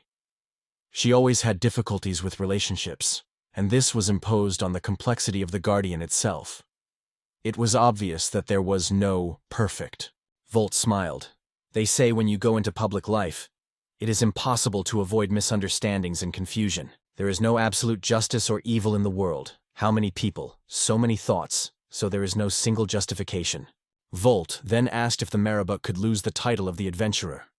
Siren confirmed that this happened. The guy said, that is, when he returns, her status can already disappear? Elsia noted that sometimes Volt looks surprisingly mature, and reminded that he once managed a whole state. With a glow in her voice, she added that from now on she would take care of the lamp, while the girl is protected, but will not lose the status of the adventurer. So Volt thanked her for this decision. Elsia said with a smile, River and Marabuka are similar, like problematic children, and it turns out that Volt is constantly surrounded by a restless kid. Then she suddenly laughed. When asked by the boy, she answered simply, because you are the most troublesome of them. Volt was indignant, demanded explanations, but Elsia only shrugged. The fact is a fact, so I want to help. They shook their hands. Volt thanked her sincerely. But Elsia immediately reminded, Marabuka should reimburse the cost of the fruits that she ate. Later, in the tavern castle of the demons, Marabuk was surprised if Volt and the river were living together in one room. The guy explained, first they wanted separate rooms, but there was an unfortunate mistake, and now they share one. Is it so important? Marabuka joked what could interfere with their love nest, and then happily exclaimed that she understood everything, although she clearly did not understand. The river blushed and explained. There was nothing like this between them with Volt, and Marabuk wondered boldly that, in her opinion, the boy and the girl were alone. Volt cut off. The river tells the truth. They are just a team that divides the room through circumstances. In a sense, it looks like a family. The river added that Mabuka could feel at home. The guy announced, tomorrow they are restoring the suspended quest. This will be the first task for the Trinity, a great opportunity to try the style of Marabuki's battle and let the river train magic. And the morning will start with the purchase of equipment for the Maubuk. But she was passionate about she knowing a wonderful store. The store is located at the very end of the trading quarter, so the place is unsuccessful, but prices and assortment are perfect. The name of the store is Silver Pig. It is a second gen that it sincerely recommends. Volt read on the sign, ready prices, let's make any buzz. The river noted that the establishment looks quite poor. The shopkeeper gladly congratulated the visitors and immediately recognized Marabuk. They didn't see them for a long time. The employee hugged the girl, complaining that she did not see her all week. Solid torment. Marabuka was indignant and threatened to go to another shop. But the saleswoman was just scratching. Where will you find the same fantastic prices? And noticed Volta with the river, stating that she had understood the situation. Smiling, she suggested that Marabuk had hired an adventurer after dating, but added, money would not buy true friendship. On this, Marabuka just faded, ready to deny. Marabuka assured that these people were her true friends. In addition, her older brother has already made a noise and became a star of local streets. The saleswoman instantly changed the facial expression, studying Volta closely and sparkling with her eyes. She called passers-by, come in faster, we have a living Volt. And the guy just asked why he was put up with a live sign. The girl confessed that she did not believe in his existence, and did not imagine that he would go into their second gen. Then she suggested that the Mabuki quit dangerous adventures and become a saleswoman. Marabuka refused. The saleswoman only shrugged. It is indifferent. She still respects the girl for the stubbornness and devotion of a dream. Volt said that the store to his liking, but the manner of Mizetta acts on the nerves. The river denied, they say. They were good girlfriends, but Marabuk grunted that those friendship, only a few casual conversations. Volt noted that Mizetta clearly considers her a friend. The river added that the saleswoman almost loves the bang, and with annoyance accelerated the step. Enough chat, time to take the equipment. The guy reminded, their goal is the Savoy Swamp. Was the river there? She heard the name for the first time. She launched a scroll task.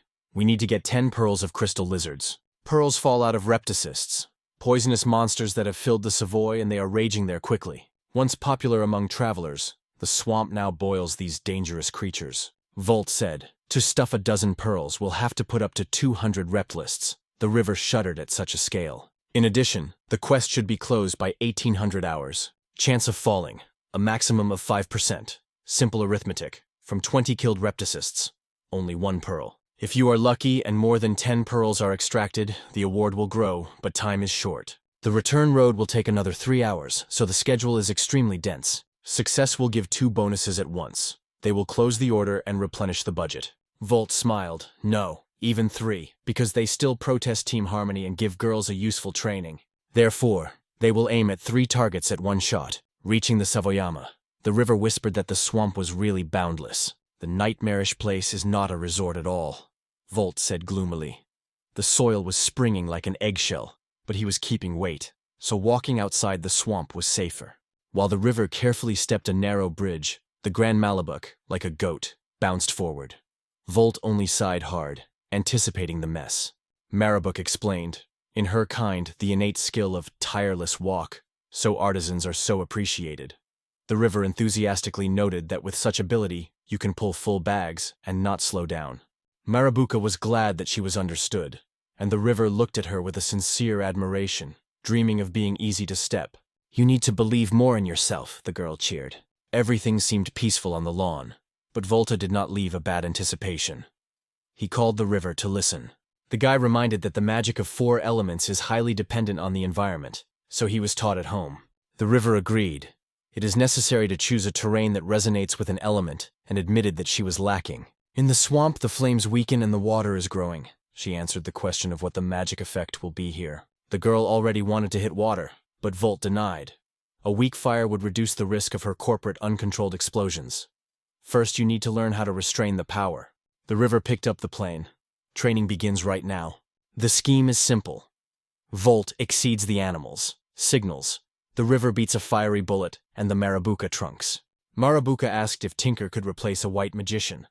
Volt replied that it was not in replacement, but in a complementarity. Here with a plug, crystal lizards emerged. Volt commanded to prepare. Noticing that Marabuka was acting alone, he stopped her. But the girl had already lifted her own bomb. She wanted to prove what Tinker was worth. She ignited the wick and threw the explosive. It thundered so that there were no scales from the rep lists. Here is the proof that a good tinker is still that storm, she exclaimed triumphantly. And a wonderful way to fly in the wind, Volt thickened. And the river said indignantly that the explosion was too strong. The hero smoothed the squared hair and smiled.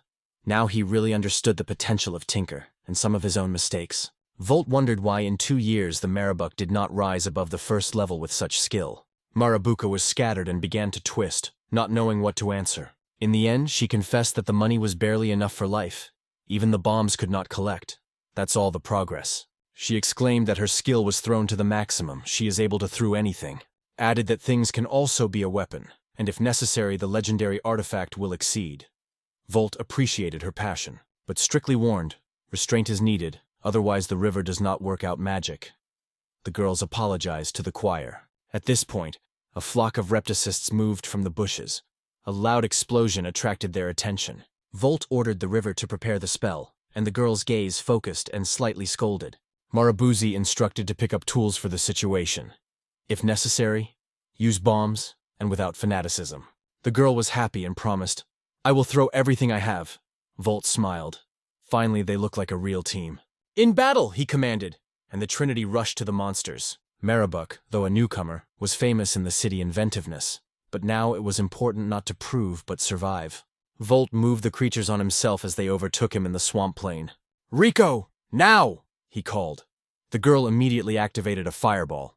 The flashing projectile crashed into the crowd of reptiles, lifting a pillar of steam and ash. "Great! Direct hit!" Volt exclaimed. Marabuka spread her mouth with surprise, watching the shockwave. Volt noticed that the power of fire in the rivers has increased since the Aeon forest. Even despite swamp moisture, the girl splashed out of praise. She confessed that after training with Ferret, Zelphides feels more confident. Volt nodded. The work was fruit. Marabuka thought that novice magic had acquired such power, and whether the terrain did not act on it. At first it seemed strange that the river had chosen into the partners of the almost legendary hero, and now she began to understand why. Marabuka noted that Volta and River's strength strikingly exceeds those adventurers she sees daily, and Volt, meanwhile, suggested that the river repeat the attack, and the girl gladly agreed. Marabuk felt, if she stayed near them, she can grow at times stronger. She clenched his fist and caught up all doubts. "I will definitely become stronger," she swore in mind, unwavering and decisive. The girl reminded herself that her friendly fire is dangerous, so it is better to stay at a distance, so as not to accidentally touch the allies. She realized that such power in itself is a threat, and any carelessness can be expensive. So Marabuka decided to act as a true member of the team and perfectly perform the role of support, even if Volt rushes without stopping and does not sweat. Ungainly grunting that he would be tired at least a little, she announced, "The turn of my talent," and activated the technique of throwing elixirs. The bottle whistled, flew a centimeter from the shoulder of Volta and hit the monster. The girl frozen, not believing her eyes. "You cured the enemy!" Volt exclaimed, explaining that he was not in vain, because the splash of the potion was dangerous. Nervous, Marabuk was justified. It is a high-quality technique. A blow to the skull triggers instant regeneration. Volt asked if tinkers were not disliked. To beat bottles on the head does not sound too safe. The girl was forced to admit that it was a good remark. Volt continued his teaching. He explained, the body is covered with a magical sheath, so physical and sorcerer attacks are barely acting. Marabuka caught, "You are almost invulnerable." Volt denied that during a battle with Search, he still fainted for a moment, and it was then that the memories returned. Marabuk did not understand everything, but listened. The guy added, "Medicinal spells and splashes of potions do not work on it. It is necessary to drink independently." It upset Mabuk. However, Volt said, "The ability is interesting, though complex." He asked the river, and apologized, only imagining a feeling of hitting a bottle against her head. Marabuk tried to justify, so faster than opening a cork. In a critical situation, seconds decide everything. She acknowledged, in the usual drinking treatment more efficiently. Volt summed up that the potion could only be thrown. The girl nodded lightly. Marabuk denied. Without throw, her tinker identity is destroyed. Volt cut off that the profession is not so fragile to break through one ban. Tears flashed in the girl's eyes. The sound of a broken vial is her best anti-stress. She remembered with passion how at the adventurer's school she first mowed a bottle and almost did not get rid of grip. Volt and the river of this enthusiasm were not divided. Marabuka burst into tears even harder. She just found the team, and she was already deprived of joy. She clung to Volta, begging for permission. The guy was dryly cut off that she was not interested in her fetish, but after the pause allowed to use throws only at critical moments. The girl exhaled with relief. "Only extreme, remember?" said Volt. Marabuka nodded hard, glad that she received at least limited permission. 2 hours later, the Trinity interrupted all the repticists. Volt announced the completion of the battle, and the river praised the team for excellent work. Marabuka happily calculated, About 300 monsters were destroyed. Volt ordered the collection of pearls until there was time. The river recalled that he was running constantly, training her, so now he should rest. It will also help Marabuzi with trophies. The girl looked at the clock. The road to the capital will take 2 hours, and another will go to the collection. The deadline will be able. Volt agreed, without laziness, but also bez panic.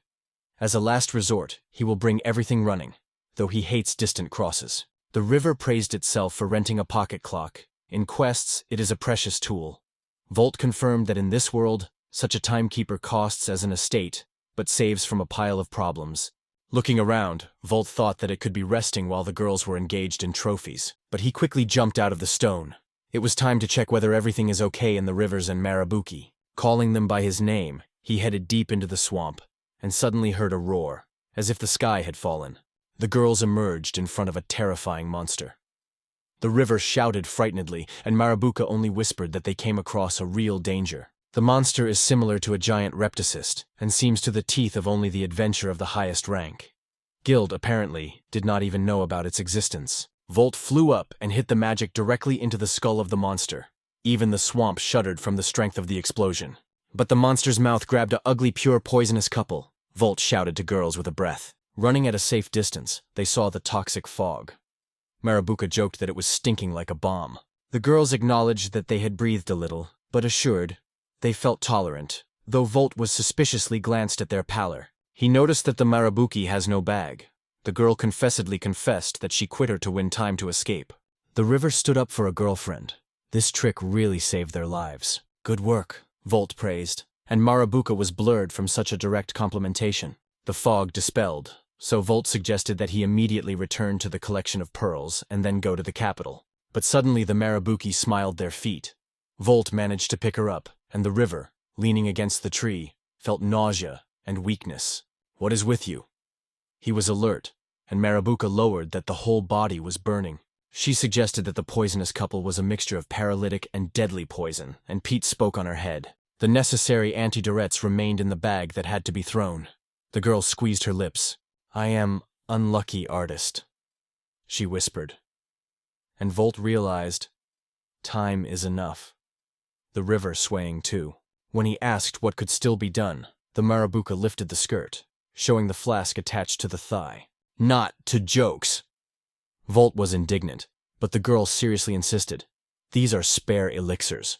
Raising the edge of the fabric, Volt found a few small bottles, the last reserve. However, the dose is sufficient for one person. Volt fades, realizing what to choose, who to save. Marabuk did not hesitate. Everything. The river, please, she said, touching his chin with a trembling hand. The girl acknowledged. From arrival to the capital, she only brought trouble. Today, for the first time, she really came in handy. She remembered all the failures, rejected teams, and the feeling of needlessness until she met the river and Volta. I felt happy with you. Tears rolled out of my eyes, and a flame of poison was rolled in my head. She was grateful to fate even in this short time together, though every nerve covered the pain. If the river drinks potion, it will survive. Marabuka accepted her own weakness, but wanted to benefit at least once. Her body was burning, and the idea that her girlfriend would live gave the strength to hold on to a moment. Volt understood. The solution would be unbearable, but it is impossible to delay. Every second separates the river from life or death. Marabuka dreamed of continuing the adventures with this team, because with them, the world seemed wider. But Volt, without delaying, ordered her to drink the potion immediately. The girl was already confused by surprise. He explained that the river had already accepted her dose, so she did not threaten her, and showed empty bottles. Marabuk objected. They say that the river had to drink everything, but Volt reminded that her friend would be painful to know her victim. She was breaking even harder, convincing that in 2 hours of running to the capital, he would not save both. Volt pinched her for the cheek, ordering to stop the nail. You are stubborn and clinging to life, so stop burying yourself, he read hard. If it resists, warned, drink it with potions, just from your own mouth. The girl blushed and quickly drank the elixir. The outraged, who lost the first kiss, she hid her face in the palm of her hand, and Volt only stroked her on her head and assured that he would carry both. He smiled. I will not leave you, he promised. Hold on to a stronger. Pressing the girls to the chest, Volt bit his lip and started as if lightning. Speed exceeded the human idea. Marabuka thought through the delirium what was happening. The earth and the sky merged into a single strip. In a matter of minutes, they were already lying in the hospital beds of the capital's hospital. The river slept, and Marabuka blinked, freeing himself from the tight hugs of sleep. She was poorly asked if they were really rescued. Volta's voice came from the door, which came out with a dressing on his shoulder. Was woke up? He smiled. How do you feel? Marabuk tried to move, but the body weighed a ton.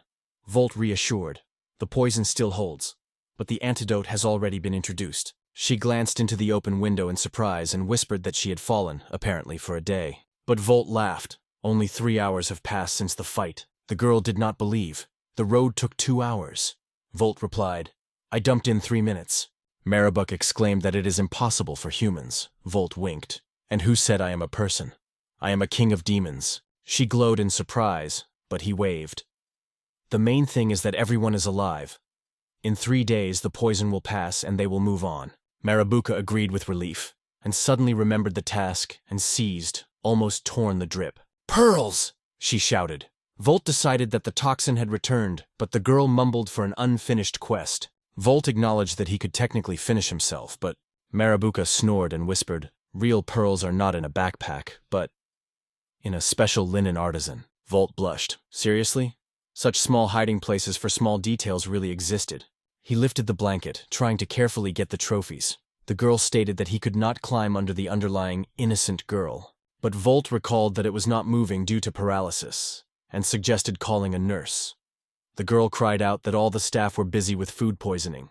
It was at this point that Elsa came to the ward with a bouquet, leaving them in a rather spicy pose. Marabuka, with tears, asked Elsia to take away the prey from Barbarian. Elsia was indignant, and Volt ordered the Mabuzi to follow his tongue. In the end, it was thanks to the intervention of Elsie Pearls that the pearls were transferred to the guild. The tasks were closed without any problems, and the team received a well-deserved reward. Volt smiled and said that he was paying for everything today, in honor of a successful mission. Therefore, from this day you should be more diligent. The girls sat at the table, the river thanked, and Marabuka suggested that he finally start eating. Elsie's words mentioned the words of Elsia. The deaths of adventurers are not always expected. This day is a striking example. Marabuka added that something really exceptional happened at that time. The monsters were recognized as a new kind of giant reptiles. Volt confirmed that treats are compensation for the detection and destruction of new creatures. The river was glad and said she was waiting for the next task. Marabuka added that their names would soon be heard throughout the capital. Volt wondered if everyone liked the name of their group, Ishudu Team.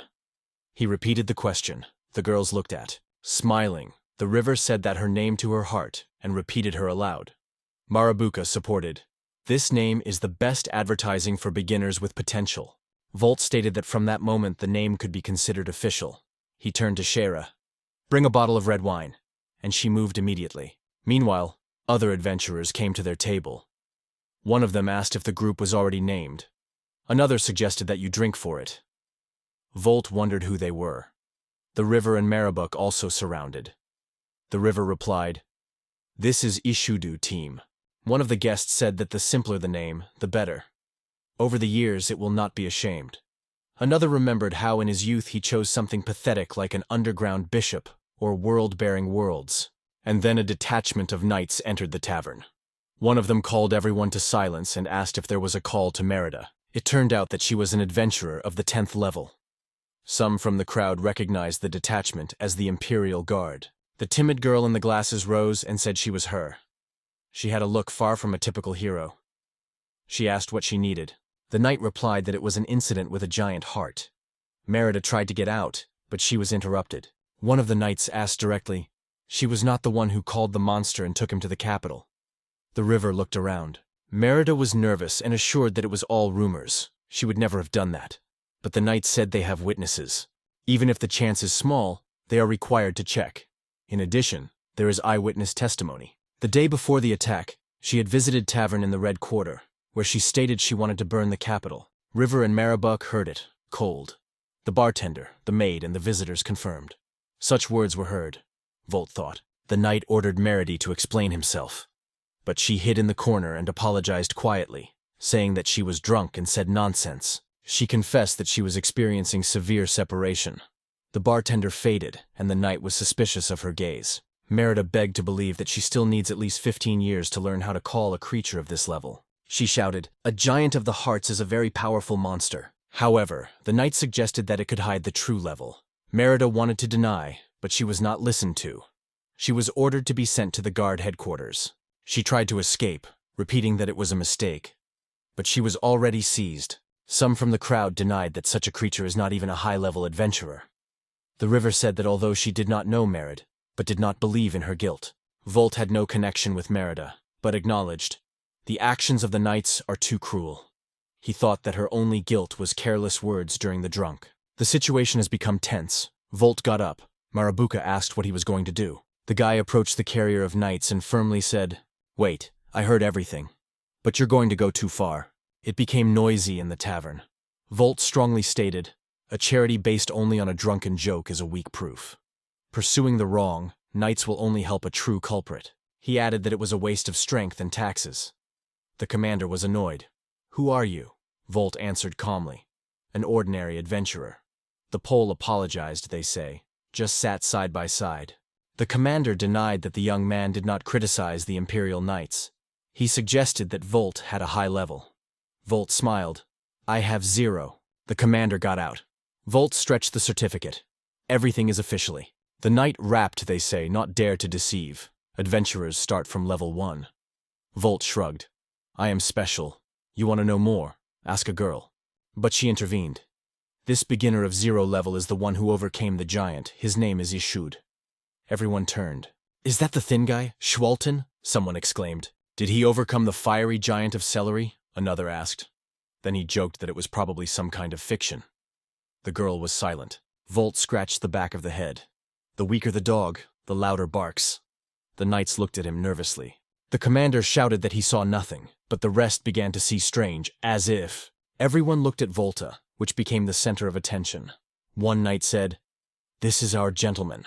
Everything around has changed. They saw him, and did not see it at the same time. They put the image of the one they respected. The illusion acted. The knights saw the current Ledger Emperor. The commander bowed. "We are waiting for the order, Your Majesty." Volt realized that these people are true to the land. "This is an example of true honor of the Imperial Knights," Volt said. Raising his hand, he solemnly ordered, "Come back to the barracks." They bowed, and bouncing as rabbits, they hurried to execute the order. The night girl asked what it was. Volt shrugged. "Hypnosis. It will soon pass." She asked why she didn't succumb. Volt smiled. "Because you are the only one who didn't laugh at me." The girl looked at him. This newcomer still was Ishudo. She acknowledged that they acted in a hurry, so they would leave this time. "The wise decision," Volt replied. He advised her to catch up with his brothers. She stopped and asked what was so special about. She came out. The silence in the tavern was replaced by whisper. People began to bow their heads respectfully before Volt. He thought, "That's how the Demon Lord's power worked again." One adventurer admiringly said it was cool. Another girl asked what power he used. Someone asked if he really was the same as Shudo. Volt noticed that there are strong, experienced persons among adventurers, but they were silent. He realized that the Imperial Knights have a great influence. And here someone quietly apologized. It was Merida. She thanked it. She did not fully understand what had happened, but he saved her. Volt replied that he just raised a little noise. Merida denied. He really saved her. She added that she did not control herself in a state of intoxication. Volt reassured, "Miracula lasts 9 days." He added that the attacks on her reputation would soon subside. She nodded and thanked. Bowing, she apologized. Merida's thoughts returned to the past. After that unhappy love of her life was destroyed, she remembered how he was her first love for all 20 years of life. The heart was beating harder. "Could I tell me before you have, Fjord?" She thought that he had saved her today. If not for him, she would not be able to go to the grand task that was waiting for the next day. And here she was, interrupted. Before her stood a stranger with a puppet look. Her name was Darish. She said she brought this baby. He was called Smook. Merida thought it was a sheep, but too round and, with her eye. Asmodeus bowed politely and noted that this was their first meeting. The confused Merida burst out, not understanding what he was talking about. Darish apologized, they say. She did not want to scare, and the families jumped from her shoulder and moved to the girl. Merida asked what they were achieving, feeling strange and regretting that she turned into a deserted lane. Suddenly, a magic barrier broke out before his eyes. Darish smiled. She noticed. Late, everything will go quickly. According to her word, Asmodeus grew to a few meters and, like a judge, stood in front of the appeal. Sleeping her mouth, the creature said that Merida belonged to him. The girl realized that it was not possible to wait for help. Meanwhile, in the tavern vault, he eaten the roast, praising the kitchen.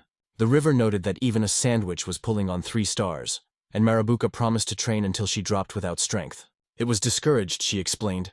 Item master from a fairy tale, a craftsman who became a legendary mentor of knights. Marabuka exclaimed that such a master even with God of War and traveled without borders. The hall is eagerly hominy, wanting to see the famous jelly from the Silver Wolf detachment faster. "What are cool? Let it be happy!"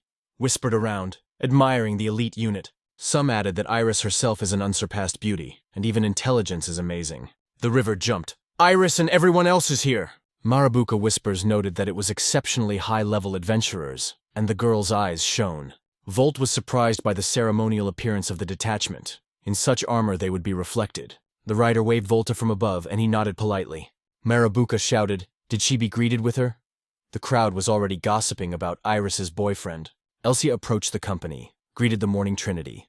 Volt confessed that he was accustomed to adventures, although he missed his former comfort.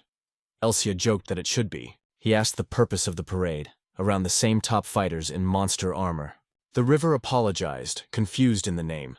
Marabuka celebrated the Templars, and Elsia suggested explaining everything in detail. She said, "Neds create unique Kraos dungeons, each with its structure and insidious traps. The main feature.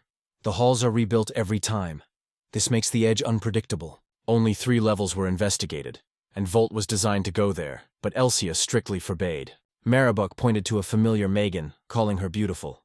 The river recognized the reference. The girl explained, "Without glasses and with a new hairstyle, Merida is difficult to recognize." The crowd whispered about her perfect image. The river agreed. "The appearance is strikingly different from yesterday." Volt also noted the contrast. He looked more closely. The face is the same, but the aura is completely different. The girls admired Magini's outfits. Merida, gently stroking Asmodeus on her shoulders, looked up and solemnly said, "Finally we met, my only owner of demons." Volt only surprised. Volt realized that Merida turned to him telepathically. Yesterday there was no fluffy creature yesterday on her shoulders. In memory, she called him the owner of the demons. A bad forerun was stirred in her chest. Breos is a sorcerer maze that threw puzzles. The prison with many traps was built by a witch. Aerys looked around. They should already be deep inside, but time was flying quickly. 9 days have passed, and the detachment only reached the 4th layer, and only 2 hours remained until midnight. The previous cards have become futile because of the restructuring, but a new record is still playing the soul. Ludus grunted. After changing the plan of the moves, their advantage would melt, as if fog. The moon denied. 3 guards were overcome. The trophies are worth the effort, and the very opportunity to fight next to Aerys is invaluable. She glowed with happiness, while Ludus again called the dungeon not worth the candles. The dispute came to Copen about the empty chest and flat breasts, and Aerys shuddered, mentioning 9 difficult days in the maze stone belly. Despite the troubles, they learned a lot. Together they solved the riddles and cut the guards of the layers. It was sad to realize that after reconstruction, all the traces of their work would disappear. Aerys asked, held seriously whether it was possible to survive at all if you stay inside during the restructuring. The sorceress replied, "Return 0, so the name Eat of People Dungeon was not in vain." Aerys guessed, "Number 4 for witches is unhappy, so the real finale is probably further." This thought lit in the eyes of the girl the fire of perseverance. Gelda smiled, recognizing the typical Aerys battle excitement. She suggested that the creator could be one of the 3 legendary witches, and the names did not want to name. Aerys waved her hand. It is quite in the style of cautious Gelda. If there was no known demon fox from the guild. The dungeon restrictions are really bothered. No form of teleportation works. Even unique crystals die. Gelda complained that the author of the maze had a predatory humor and banned the kind of magic that would save life. Aerys listened carefully and ordered to remain alert until the end. The moon ran with Rapotra. ARIRGARD is whole. There are no backward. In a moment, the detachment reached the halls with columns and a round platform. There was always a transition between the layers. The platform came to life. Gelda warned everyone that the guard was already going. A rocky dragon with thorns on the ridge, a real Bergwick, a tyrant basilisk came out of the portal. Ludus sighed hard. This monster again, but now they are ready to take revenge. Aerys remembered how last time they were killed, but her voice firmly came. This time the result will be another. The swords rang, the magical circles flashed. The detachment unfolded the combat order. Bergwick roared, the columns shuddered, and dust was falling under his feet. The battle for a new border began, and although less than 2 hours remained before the restructuring, admirable confidence in victory burned in the views of adventurers. The girl ordered the detachment to stay together and leave no one behind until the meter was constantly ticking. Aerys confidently assured that everyone would return to the capital whole, and adventurers, gathering freedom, rushed to the dragon on all sides. At the other end of the tavern, Nira thundered his fists at the table, indignant that there was no artisan in the proud intelligence unit. The river urged everyone to calm down and reminded that the next quest runs on the Plateau Lucas, the south and open, air nights, a great opportunity to enjoy the road. The girls stretched Marasi's stack of recommendations from the guild and asked to seriously prepare for the trip. Meanwhile, Volt noted that Iris's detachment should have returned, and looked into the river questioning that she drank tea with a distant look. He wondered if the river knew something about Merid's reign. The girl confessed that she was not familiar personally, but heard a lot of stories. The river recalled, Merida is known as a reliable lonely reward, which does not join permanent teams. However, she is pursued by ungrateful love and rumors about the Giant's challenge, so life in the capital is unlikely to be easy. Nira winked and said that Volt heroic when he saved Merida, so there is definitely something more between them. Volt waved, to reduce everything to love childish, and recalled Nira of the early climb. The girl was angry, like an evil kitten. In the maze, Aerys was glad that was without loss. Ludus agreed. Although the wounded was plentiful, that is what testified to their strength. The moon was stuck and remembered Volta. Be it nearby, the dragon would be overcome with minimal injuries. She grunted that they did not need a pathetic guy, but Aerys only smiled. Volta's style really inspires. The girl acknowledged that thoughts about him became a good catalyst. This time she felt stronger than ever. The battle lasted for an hour, the dragon was overthrown, and the strength remained little, and the clock constantly pushed the deadline. Aerys appreciated the detachment. With such partners, they would have got to the 5th layer. But time is missing. As she said it, the hatch to the next level turned off. Ludus joked that the fact of the existence of the isle was enough. It was time to retreat. The command was handed over to the moon, because her voice was most mostly heard. She promised to execute Aerys's order perfectly. The moon announced that although they did not clean the dungeon, they reached an unknown 4th layer and confirmed the 5th. In doing so, they fulfilled the mission and can be proud of the result of a 9-day hike. She lifted the sword, and the comrades responded happily. The campaign was officially completed. Now everyone had to leave the labyrinth through Terrafort Hemes, first wounded to save time. When the majority went, the moon with Ludus remained almost themselves. For some reason, Ludus was worried, flipping through the list of participants. After repeated reconciliation, it turned out that one person lacked, although they counted 96. The moon did not believe their own ears, but the numbers did not lie. Someone was lost between levels. Gelda challenged the Pajmurs, and loudly turned to a possible hidemaker. And indeed, a black figure looked out of the shadow, whose long hair and dress flicked in darkness, approaching the light of the torch. The stranger smiled with the staff, and on her shoulders sat a strange creature with a bandage on the eye, puppet and spooky at the same time. Aerys immediately recognized Merida Ebro, a notorious attribute, but only she twisted slightly, meeting with her look. Ludnessa looked at a stranger with interest. Is it the same brawler that was expelled at the beginning of the campaign? Merida, with a wicked smile, said that it was only a small punishment for too long tongues. They say, these people acted as if they knew her all her life. Yarda said, dissatisfied that he was too much, and there would be enough verbal warning.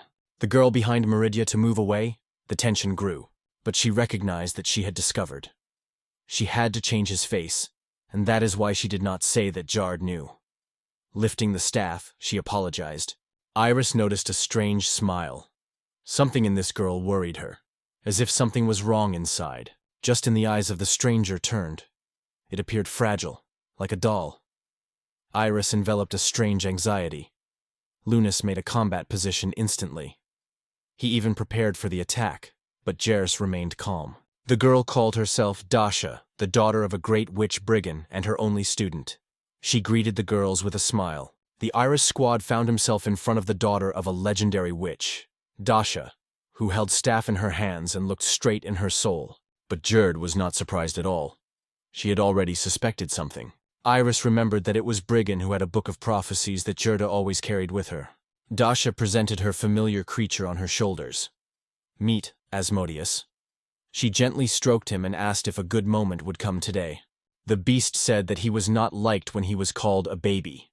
Luna and Ludness did not believe that this fluffy creature could speak. The girl just called herself a daughter Brigand. Jersa decided to check if she was a lie. Dasha firmly confirmed, yes, she is right. But Jersa was embarrassed. The famous witch had neither family nor children. And here's a statement. Dasha smiled slightly. The world is huge, and even the wisest does not know everything. Even a witch with age experience is not omnipotent. She gently hinted that, despite his ignorance, Yarda lived for no entertainment. Gerda replied that the first class of a rejoining with a similar staff can cause almost any creature, and she had no doubt. Dasha was the one that caused the fire giant. In response, Dasha clenched her lips and said sharply that she would not offend her mother. But Gerda just gave the facts. Dasha thought, this girl lacks the manner, and aloud asked why Jers was looking for her. It turned out, the giant was released in the capital, and the role of Merida was part of the plan. Dasha laughed. They say like a witch, Jers should think beforehand, but since she did not, Dasha decided to help a little. The real cause of the hike is not the study, but something else. Aerys was finally confused. The girl could not allow anyone to conquer this maze. In other words, the dungeon created her mother. Dasha stated directly, "This is the creation of Brigand's witch." She even became offensive that the girls went only to the 4th layer for so long. Ludus perceived it as an image, but the moon stopped it. Dasha hinted. Jarda could use the full strength to help others get out, and to go down deeper. But Jarda replied that Aerys would not help. Dasha laughed. Such a talented witch and became a nanny. For her it is a fall. Jarda began to be nervous. They had already lost half an hour through Dasha. Jarda warned, if Dasha remains during the reconstruction of the maze, it is dangerous. But Dasha only reassured her. Asmodeus will protect her. Jarda waved her hand. Dasha thanked for his care, though she asked not to worry. In fact, she wanted to ask much more, but she restrained. When she was preparing to leave, Aerys suddenly stopped her. It even surprised Jarda. Aerys asked if the real Merida was still alive. She was frightened by the answer. Dasha immediately assured that she did not kill her, just collected enough data to fully copy its appearance. If you are lucky, someday someone will find a real Merida. Ludnessa was not quite clear the meaning of Dasha's words, and the moon was shocked. If everything goes wrong, the girl will die.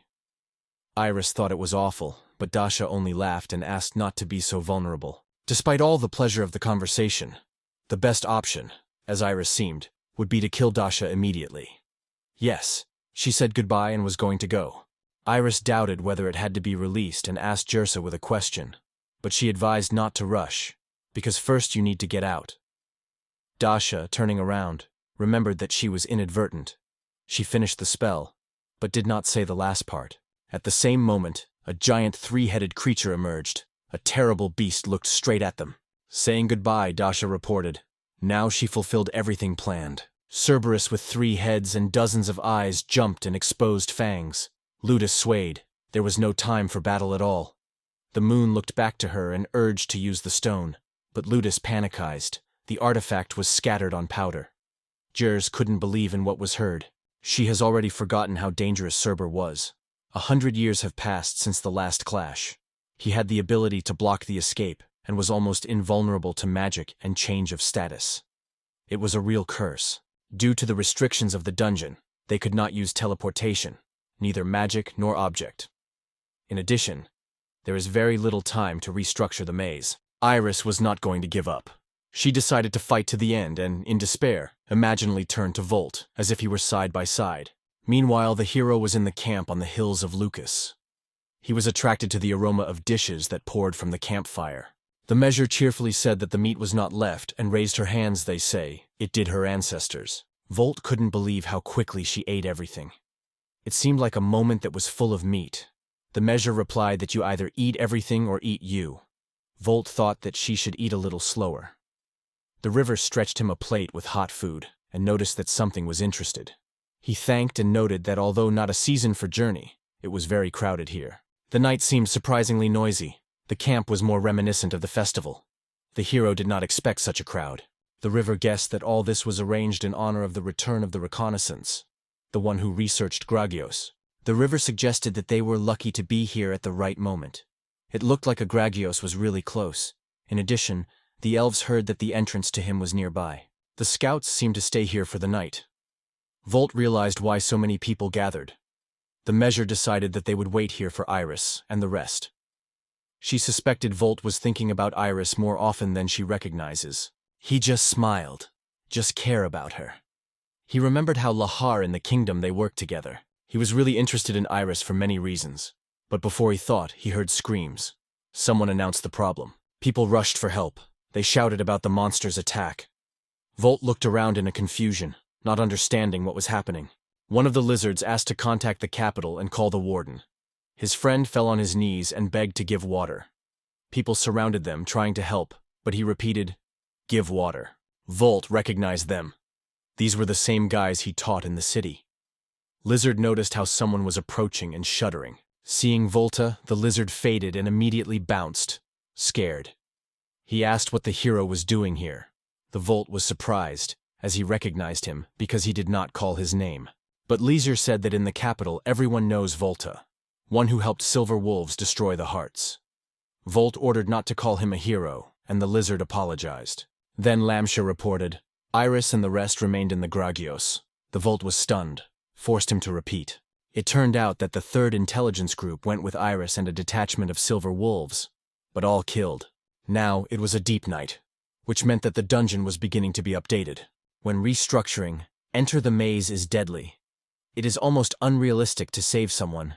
Even finding them will be difficult. Time passed, and there was no opportunity. So they decided to report everything. Volt understood everything and began to ponder the situation. It was then that the guy brought the crystal of communication, their only salvation. The crystal was new. Volt saw the first. To activate it, it was necessary to pour some mana. As he did it, a girl's hologram from the adventurers from the capital appeared.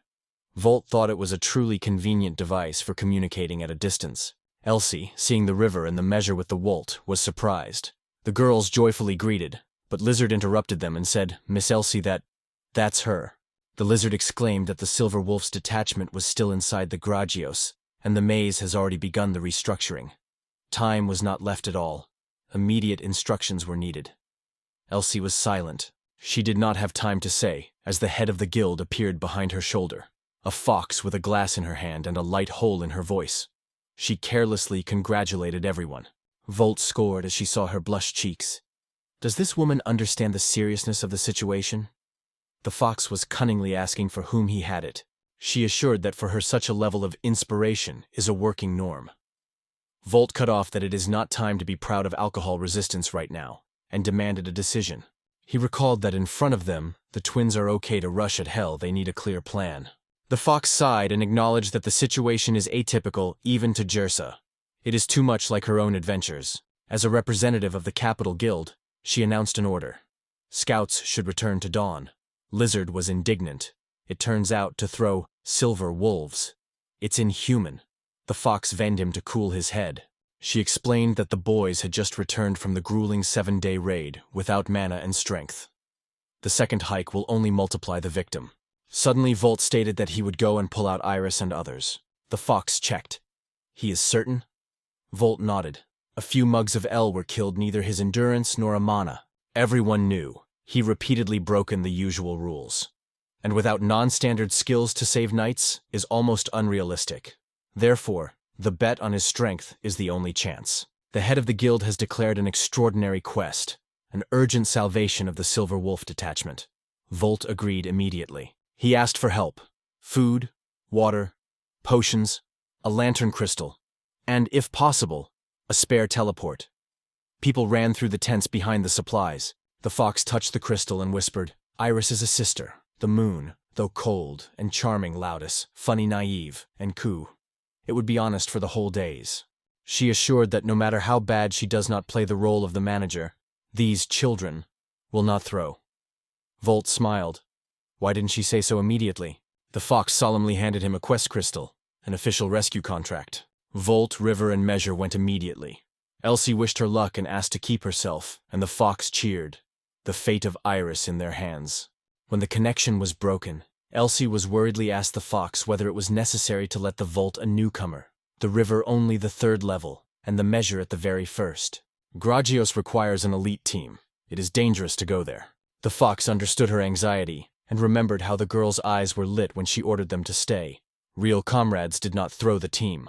The River considered herself a member of the Volta group and was determined. The Measure also believed Tinker would be useful. Whatever weak they are a team.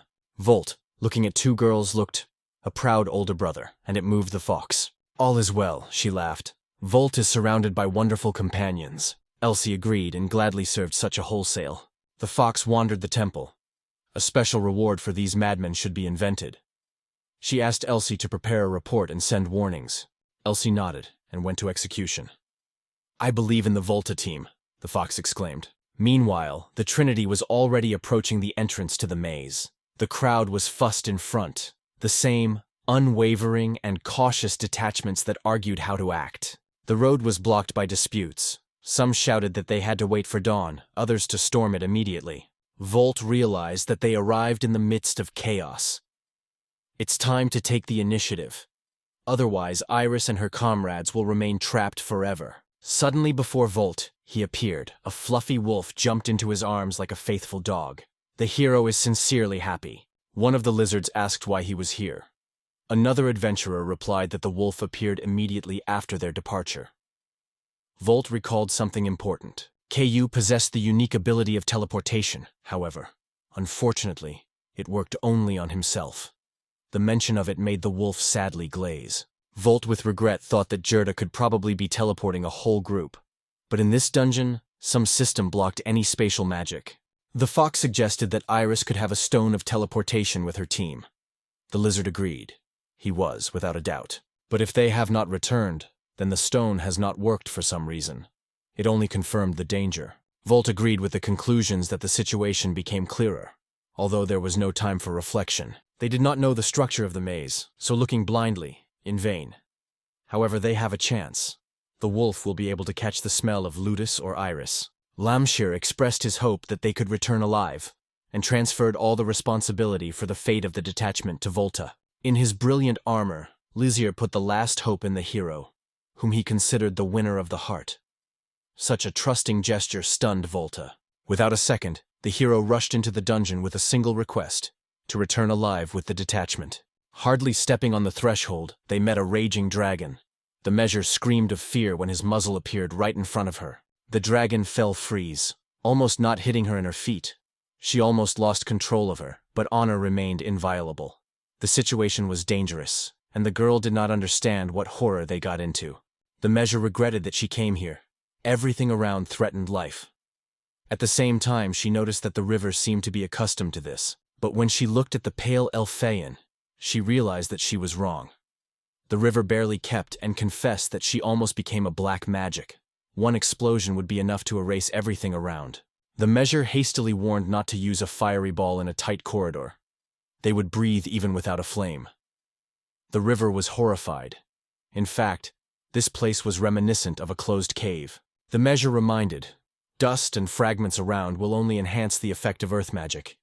The usual magician would take advantage of the earth, but in the case of the river, the force could get out of control.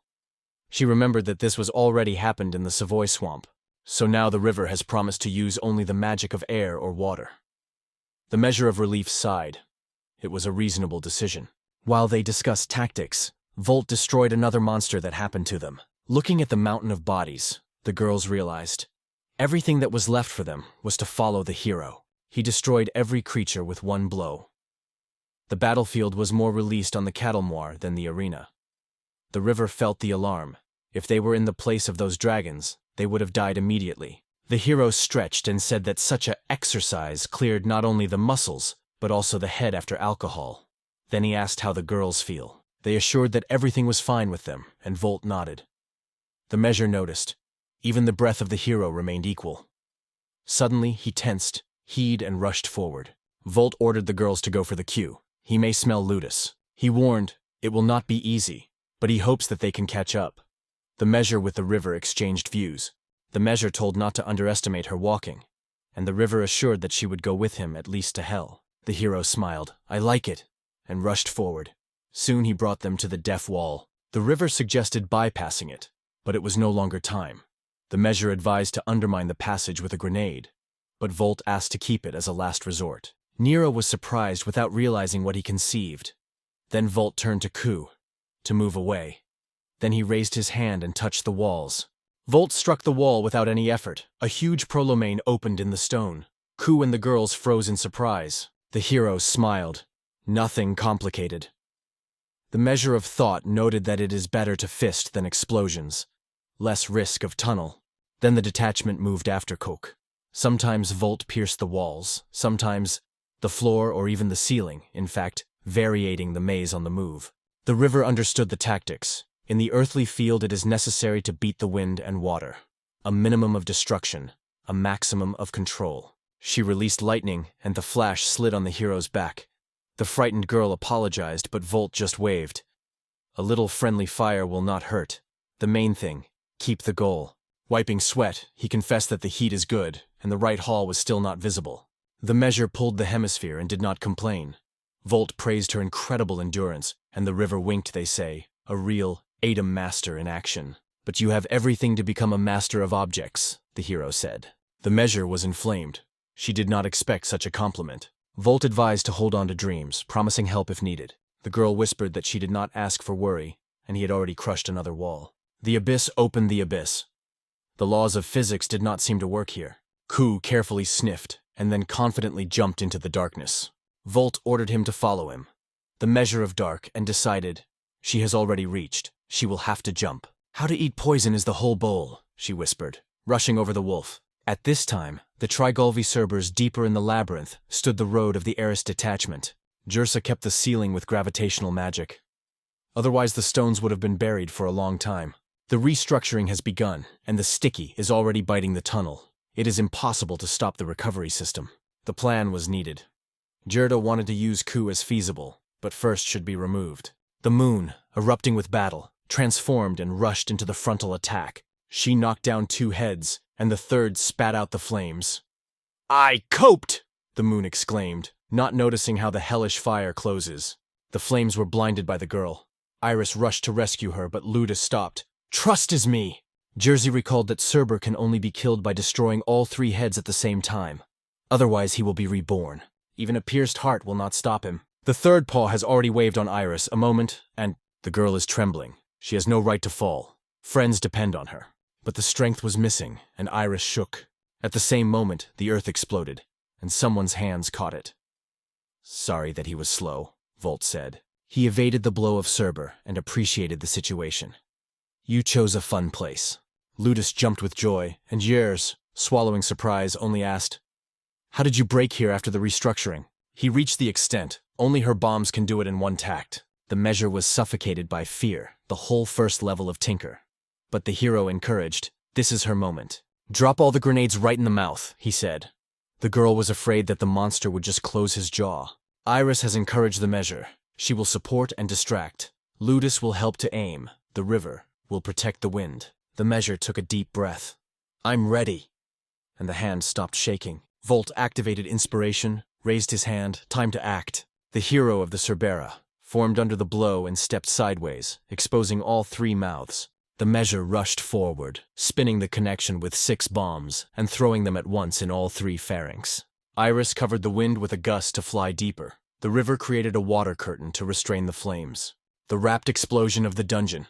3 heads flew simultaneously, and the body of the dog fell. The beetles burst and retreated. Terraphone Kameni shone again. Volt picked up the fainted moon and ordered everyone to prepare for teleportation. Jersa activated the stone. The portal lit up. Home! Aerys exclaimed. One by one they disappeared in the glow, and the maze locked behind their backs. On the surface of the dawn met them with cold air. Volt smiled. The mission was fulfilled. Aerys, trembling, thanked. The measure dropped on her knees, not believing that she could. Ludus let down a tear and hugged Ku. The river with relief sat on a stone, feeling adrenaline receding. Volt looked at friends. Ishudu team, time home, we are waiting for a hot breakfast and a well-deserved award. The girls laughed through fatigue. After such hell, even simple bread seemed like a delicacy. Behind the formidable Greyhios deftly mowing, another restructuring began without them. Ahead, a new day and new adventures, and now the main thing. They are all together and alive. The measure whispered quietly. Vol, thank you, he answered, putting her hand on her shoulder. You have become a real master today. Far in the passage was still heard a distant roar, but the sun was rising, and the world seemed boundless again. He raised his head, sniffing into the dawn air. New smells, new paths were waiting in front. Aerys looked at the detachment and said quietly, "This is real adventures." The river laughed, rubbing tears of joy, and Ludus had already planned what tricks would try next time. Volt wiped blood from the sleeve, and for the first time in the night he took a deep breath. The fresh air of the hell of the lungs, but gave life. They made the impossible, but it would be even more difficult to come ahead. Everyone knew it, but no one retreated. Volt raised his hand, and all five, along with Ku, touched. The oath. Whatever the storm is waiting, they will pass her shoulder to the shoulder. Volt rolled his sleeves and prepared for the last clash. He stood a real guard of the underworld. Without ceremony, he hit Cerber on the central head so that the beast bounced. "Draw me to hell?" the hero smiled. While the damaged head was recovered, the other two were erupting the flames. Volt was easily evaded and showing himself thundered, "I am a demon lord Ishwalt." Meanwhile, the measure tied 3 bombs. Even one would have a frantic power, and together. The girl remembered that she was sitting behind the machine for 2 years, and now on the border of a heart attack. Still, she squeezed, and suddenly felt the confidence. Done. Aerys came to apologize for a hurry. This is their first acquaintance. The measure was introduced by the new tinker in the Volta team. Mira was passionately said that Aerys knew for legends, and did not believe that she was talking to her in person now. Aerys smiled. "Call me just Aerys. And what about a bomb?" The measure showed the connection. Aerys noticed doubt about her eyes and carefully asked. The measure confessed that the Volta plan seems too desperate because it is necessary to hit all the mouths immediately. Aerys reassured. She and Volt synchronous 2 sides. These words were lit by Tinkerka. Now she thought only about the accuracy of the throw. "We are counting on you," Aerys winked, and the measure gathered with the spirit. The explosion raced behind. Volt landed in front of the girls. "I broke the jaw of my right head. The goal became fixed. Time works against us." He reported that the bones and organs of the beast damaged. The regeneration slowed. The measure of stunned, she caught, "You are crazy." She acknowledged that it is easier to aim now. Aerys saw a spark of confidence in her look. "Measure center, I take my left," Aerys commanded. Volt nodded. Tinkiki squeezed, activated the master's rick and signal. Volt rushed. Aerys went up into the air using Schwain-Flugel. River and Ludus prayed for success. Sword, magic, and bomb communication flew towards the monster. The joint explosion thundered. It seemed that the heads flew into the priests. The measure jumped with joy. It worked. The River and Ludus clapped their hands, but the joy broke. Aerys felt a caustic smell. Something wrong. The smoke dispelled. The heads began to grow up. The measure dropped on my knees. I did not make... Volt put her hand on her shoulder. "This is my sideline." He did not take into account all the details. "Don't cry." He realized, it is necessary not to destroy the heads, but disable the mechanism that nourishes them. If the driver is perfectly mechanical, the physical explosion will not work. Tinkira clasped her head with her hands. "Excuse me." Volt just smiled. "We have not lost yet." Jersa is exhausted, Aerys on the verge, the space is destroyed. Time drops. The hero compresses his fists. A new solution is needed. "Okay," he addresses the team again. "Together we will find another way to cut this dog, once and for all." Volt looked around and noticed a spear dragon's PR stuck out of the floor, shining as a lighthouse. The legendary Draken Langcat. It flashed in the head. If you direct the explosion inside Cerber, it can work. Aerys warned that this relic not to lift even well-trained Imperial Knights is too difficult. The hero looked at the thin hands of measures. He herself cannot cope. But he remembered how Tinkerai boasted that he could throw any object. Even a legendary weapon. Volt turned to a confused girl and reminded, "You said, to throw anything you want. Can you?" asked quietly. The tears were still shining in the eye, but she nodded. "I will be able to, if the object is not the problem." The ability of the world catapult ignores the mass. She grabbed a drevko, breathed, and the spear easily climbed over her head, as if he were a wooden stick. Aerys could not believe, but there was no time for admiration. Volt smiled. Our last chance. Let's come back. The first mug behind me. Ogged, said the measure. The hero looked at friends. Everything or nothing. The measure swept the spear at a frantic speed. Volt felt the ability of the girl giving an incredible acceleration projectile.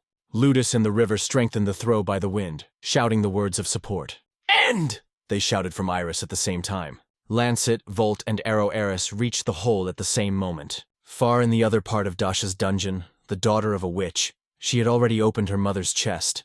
Inside there was a simple doll, without a single magical aura. She was surprised, but she wrapped the toy.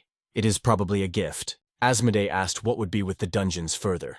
Dasha decided the place should remain a trap, as the mother thought. But now she is curious to learn more about the demon lord of horror mentioned in the Book of Prophecies. The spear entered the central mouth and exploded from the inside. 3 heads, connected by one root, flew at the same time. Volta dismissed the explosive wave, but he had time to cover Aerys. In a second, the beast collapsed, and the regeneration was no longer switched on. The guard fell finally. Meanwhile, a crowd gathered on the surface. Everyone was waiting for Gragios' news and called Volta a hero. The hero did not like this word, but today he had to accept it. People wept with joy, seeing Aerys and Knights of Silver Wolf alive. Rumors flew faster than the wind. Even here, in the most human area of the kingdom, they discussed the exploits of the Ishudu team. Aerys handed over the envelope with the seal of the directors of Vardaline. It seems that the fox decided to thank. The hero was concerned about the state of the moon, but Aerys assured, thanks to her potions, everything is better. Volt opened the envelope, smiled. Inside was a date certificate. He looked at Aerys, but, a little blushing, she explained, the director decided that such a reward suits the rescuer. Aerys quickly retreated, saying that she only fulfilled the assignment and passed the voucher. Volt squeezed the nape of the neck, looking after the girl. Perhaps after all the date experienced would not hurt. At the bottom of the voucher, the signature, Aerys Fraulislevin, Knights of Silver Wolf. Gerda, when he heard it, shrugged. Their romantic tactics were still the only possible in those circumstances. At first Volt was indignant. Guild funds for a date. But he quickly realized that to deny without meaning. Honestly, the hero was happy. In his world, there were no such beautiful girls.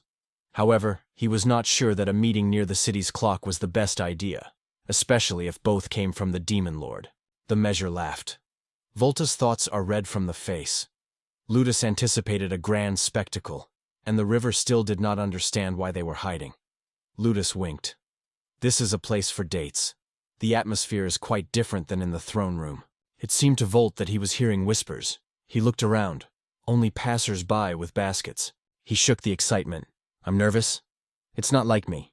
Meanwhile, Ludus was covered with the mouth. Quietly, we were almost exposed.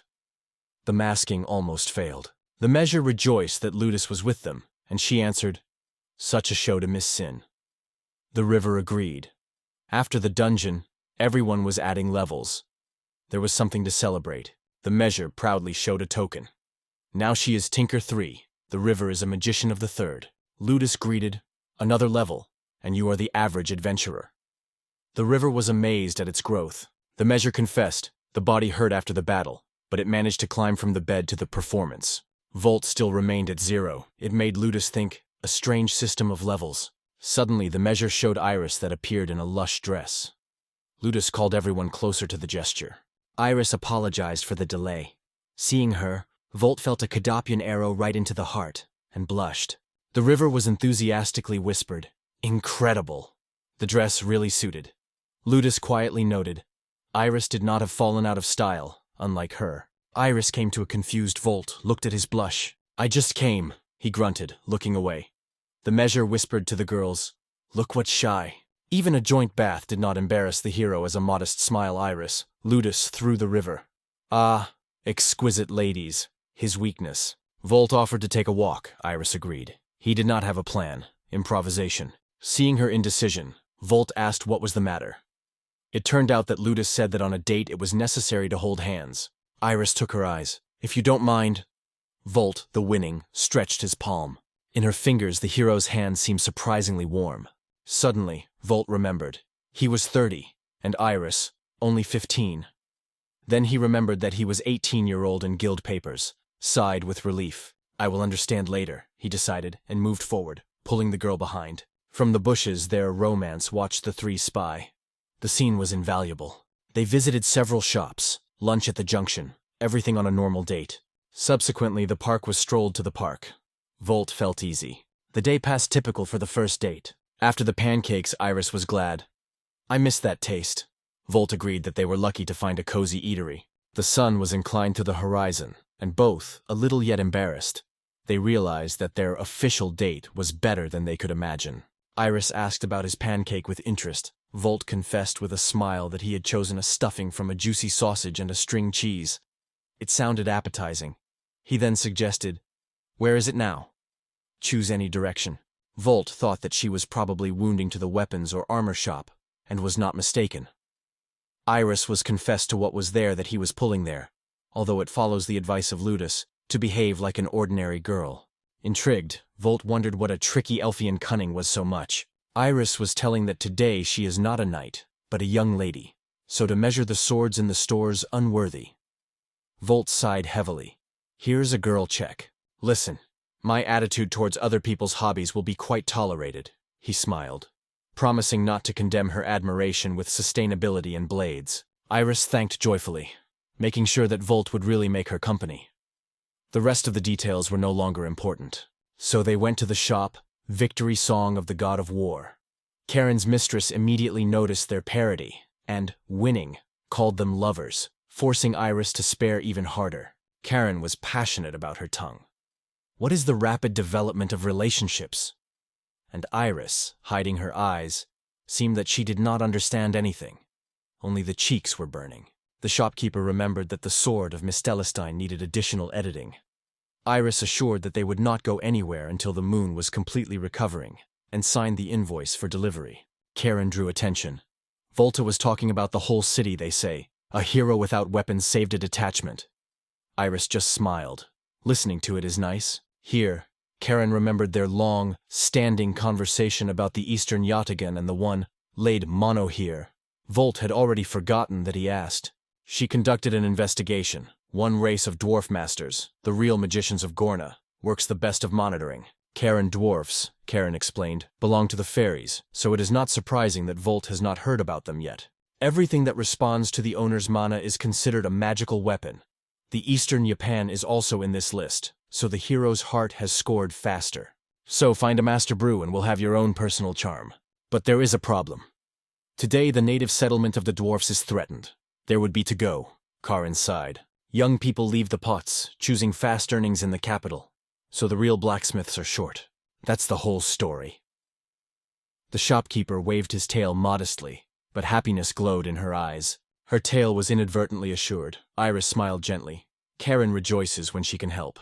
After leaving the store, Aerys recalled, she didn't say Volt of Dasha's witch. Dasha, seeking herself for Merida, penetrated the maze and called Cerber.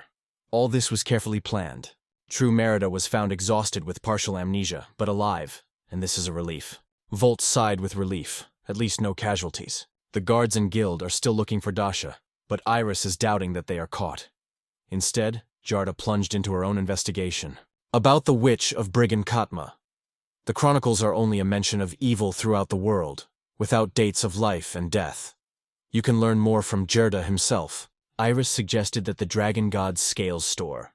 There was a noise from afar, as if there was a conflict. By voice, Aerys recognized the dominance, and without hesitation, rushed inside, calling Volt. She ran first, certain that everything is fine, but inside it smelled of clash. Gaman Glans, seeing Aerys in a festive dress, was confused. He did not recognize the combat knight immediately. Aerys grabbed her head. Compliments not on time. Volt firmly addressed the stranger, ordering to release the dominance. But she exhaled in surprise when she found out that she was the same supernova that won the heart. The seller with a slight reproach noted that the trading worker should remember the face better and introduced himself. The girl who kept the domina was looking for Volta, and he turned out to be the same guy that... I broke her sword. The seller immediately pointed to him. This is he. Aerys wanted to intervene, but Volt recalled how they accidentally crushed someone's sword during the first visit. Aerys tried to protect him and Volt only briefly said, "Yes, this is me. I broke the sword." The stranger stuck in his gaze and stated that she would now deal with him. The hero thought he was called to a duel and warned with a smile he was not a simple rival. The girl was called Sidzun Alwenger, and she belonged to the race of Gonosit surprised Volta, because they were not so described by Karin. He greeted her, though he could not imagine what he would hear next. Sidzun said without any hesitation, "She wants to become his wife." Volt hangs for a moment, not perceiving what was seriously, but then the meaning of the words came, and his face faded sharply. He froze with a shock in her gaze. Did this girl really suggest a marriage? Even if not, her words were devoid of logic. Volt just didn't understand how possible. The girls who watched from the outside were stunned. A date from Aerys has just turned into an absurd show with a certificate from another. According to Ludes, it was the usual Volta style. Wherever it would go, some miracles everywhere. The river and noise did not have it as it was managed. Nira was delighted. She was waiting for the sequel, because the climax was clearly outlined here. Ludes has already seen sparks that were about to flash. Volt broke his head. Where did she get this idea? How can a stranger be married? He even heard her name for the first time. He hoped that it was not some kind of a puppy tradition. The domina was doubted whether she was a gnome. After all, adult gnomes were usually maximum in the belt, and this was almost human growth. Sidzun stated that she was gnome, and even with the blood of giants from her mother. Aerys nodded. This mixture is a rarity. Sidzun returned to Volta and asked directly, "What are the conditions for getting his hand and heart?" The girls urged to stop the show, not a place or time. However, Sidzun rushed to hug him, but Volt cleverly evaded. Suddenly they grabbed their hands and began to compete, like a makeshift ring. Volt looked at her with surprise, not realizing that it was at all for a duel. He did not even use the Titian force. For the ordinary person it would be enough to win, but Sidzun stated that it is not moving, but a dream to become a legendary blacksmith. It surprised the hero, and he decided to treat her perseverance with respect. Smiling, Volt replied, "Okay, I will add a little power." Once he pressed harder, Sidzun almost fell back, but stubbornly kept. Volt understood. She is not one of those who easily seem. But at such a pace soon, either the floor cracks or it itself. At this point, two lizards came into the store, arguing. One reproached his brother that he would drink everything if left. The other emphasized, soon the brother will become the leader of the tribe. He did not have time to register how his body flew towards the showcase. Just before him, Volt tried to put Sidzun on the ground. Looking at them, the lizards just sighed. Again, this crazy creates a strange, and they decided, today they are enough. Volt had already begun to think that they had come to terms. But he remembered, even their names did not know until now. Doman shouted that the hero was interfering with his business. Clients ran away, and the seller was in rage. Volt acknowledged his correctness and suggested Shijun. But she wanted to fight, but Doman heard everything and believed that this story had to be stopped for a long time. As a result, all three were thrown out of the store just outside. Volt sighed. It was too late, but he remembered that he had to be on a date and apologized to Aerys, leaving her. Doman reproached her. Let him think of how he feels. The hero agreed. The remark was just. Aerys smiled. Everything is fine, and there was an opportunity to check something. Next to Shigun was her battle hammer, a huge weapon, not a toy at all. The company decided to go a snack and talk. The girl said that this hammer, a hereditary gnome artifact, created 300 years ago. Her family is a family of warriors, but she chose the blacksmith. Dream is to create a masterpiece equal to this hammer. It was for this reason that she left the village. Volt asked what she wanted to achieve. The girl confirmed. In the gnome village, masters no longer left. Its purpose is directly related to this. She studied alone, and understanding, a mentor was needed. With the blessing of the family, she went in search. Like many other adventurers, she came to this city. Aerys raised her hand. She wanted to clarify something. Her sudden Volta proposal may have been associated with it, but the hero still did not understand how it happened. Shijun got a wrapped sword and asked to listen. It was from him that it began. She created this weapon before leaving her native village. Volt looked at the sword and noted an interesting system of numbering, similar to the author. Among the dwarves, it is started to start with model number 0, in honor of yourself. This sword, broken by Volt, was called Shijun's sword. But why wasn't there engraving? If the name was standing, it would not be touched. The girl replied that he was still a beginner. She is at least 10 years old. The hero smiled. Modesty, a wonderful feature. Some artists need to learn from her. He remembered the world that he just started. The mayor decided that Volt noticed her, but the girls restrained her. Shizune said she came here half a year ago and became an adventurer to survive. Volt was surprised. She missed her studies? Aerys explained that the races of warriors can take a practical exam. This is called a giant quota. After receiving the guild certificate, she had to work as an adventurer and study the blacksmith in the forge. The characters thought that her plan was very smart. However, every smithy refused.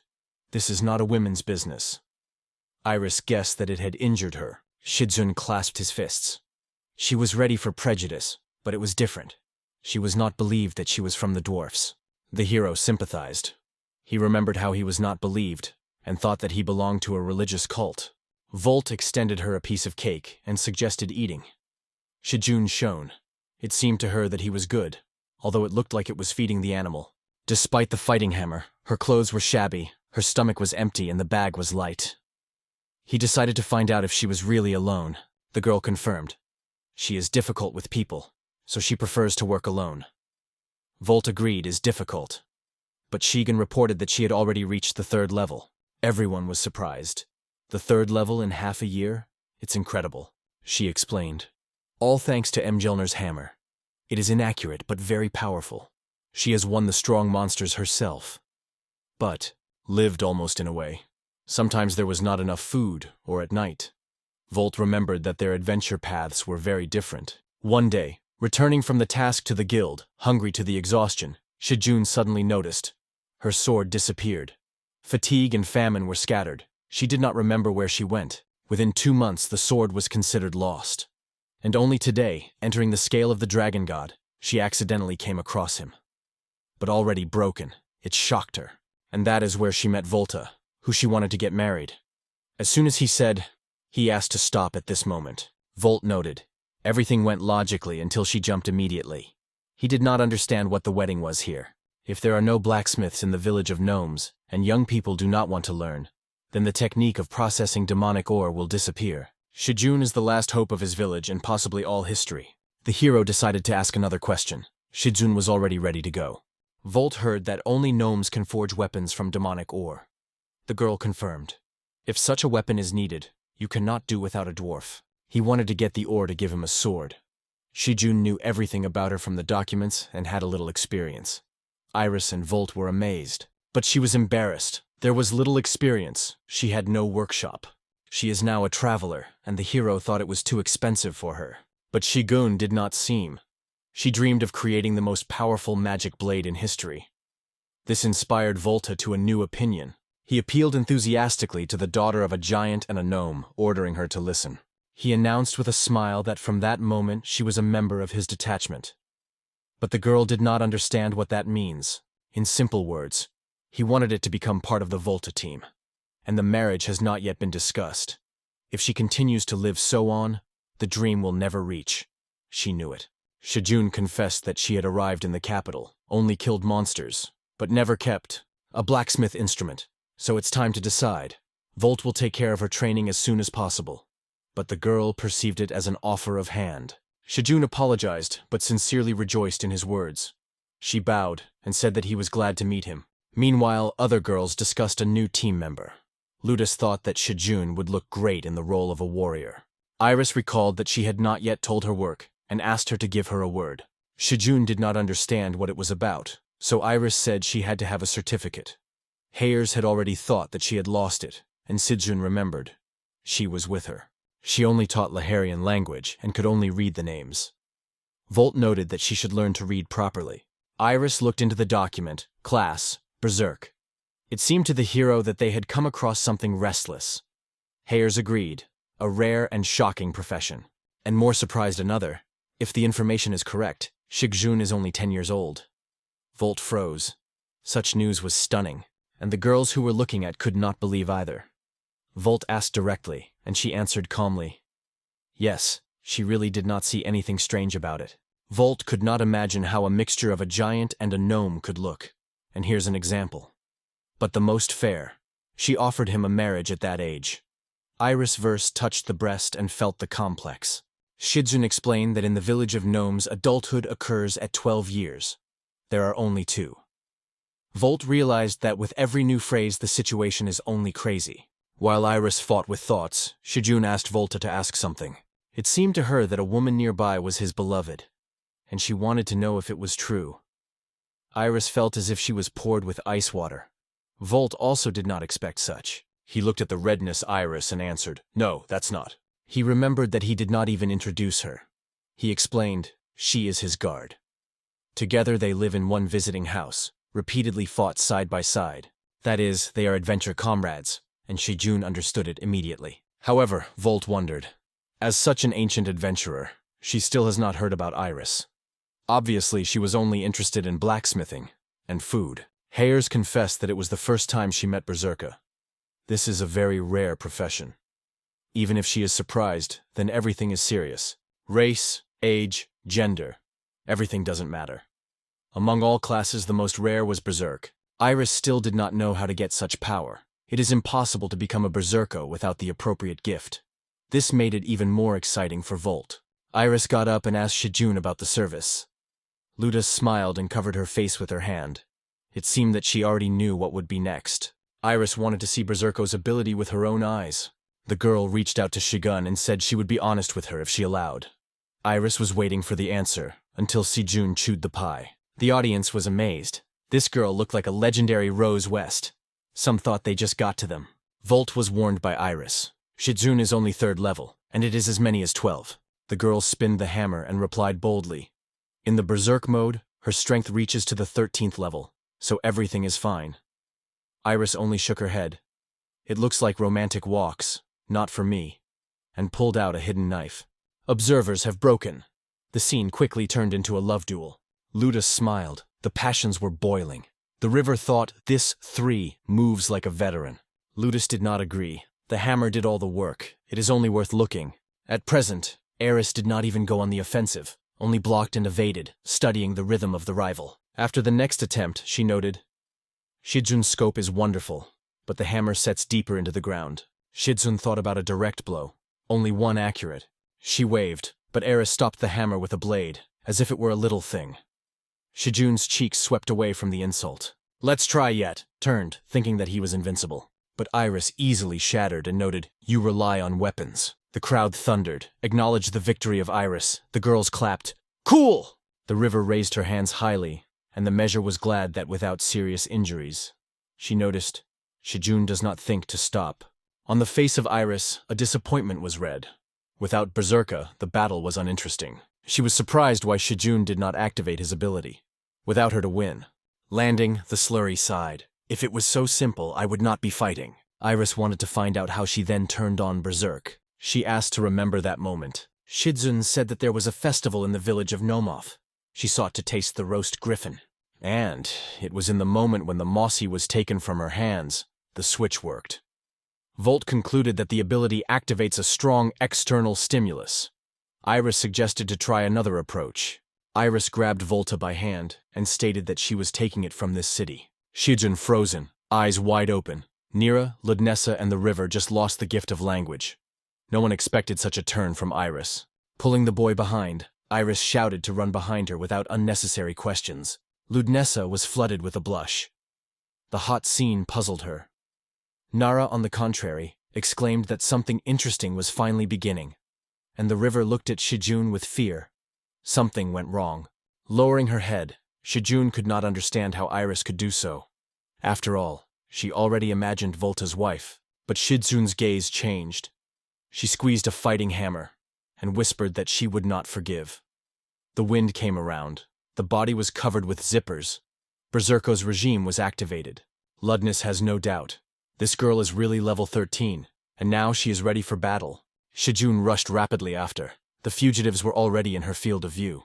Aerys looked around and smiled smugly. It just started. Shijun roared with fury, ready to erase her on powder. Her legs pulled into the ground with such force that cracks formed around. Ludness looked back at others and called for joining.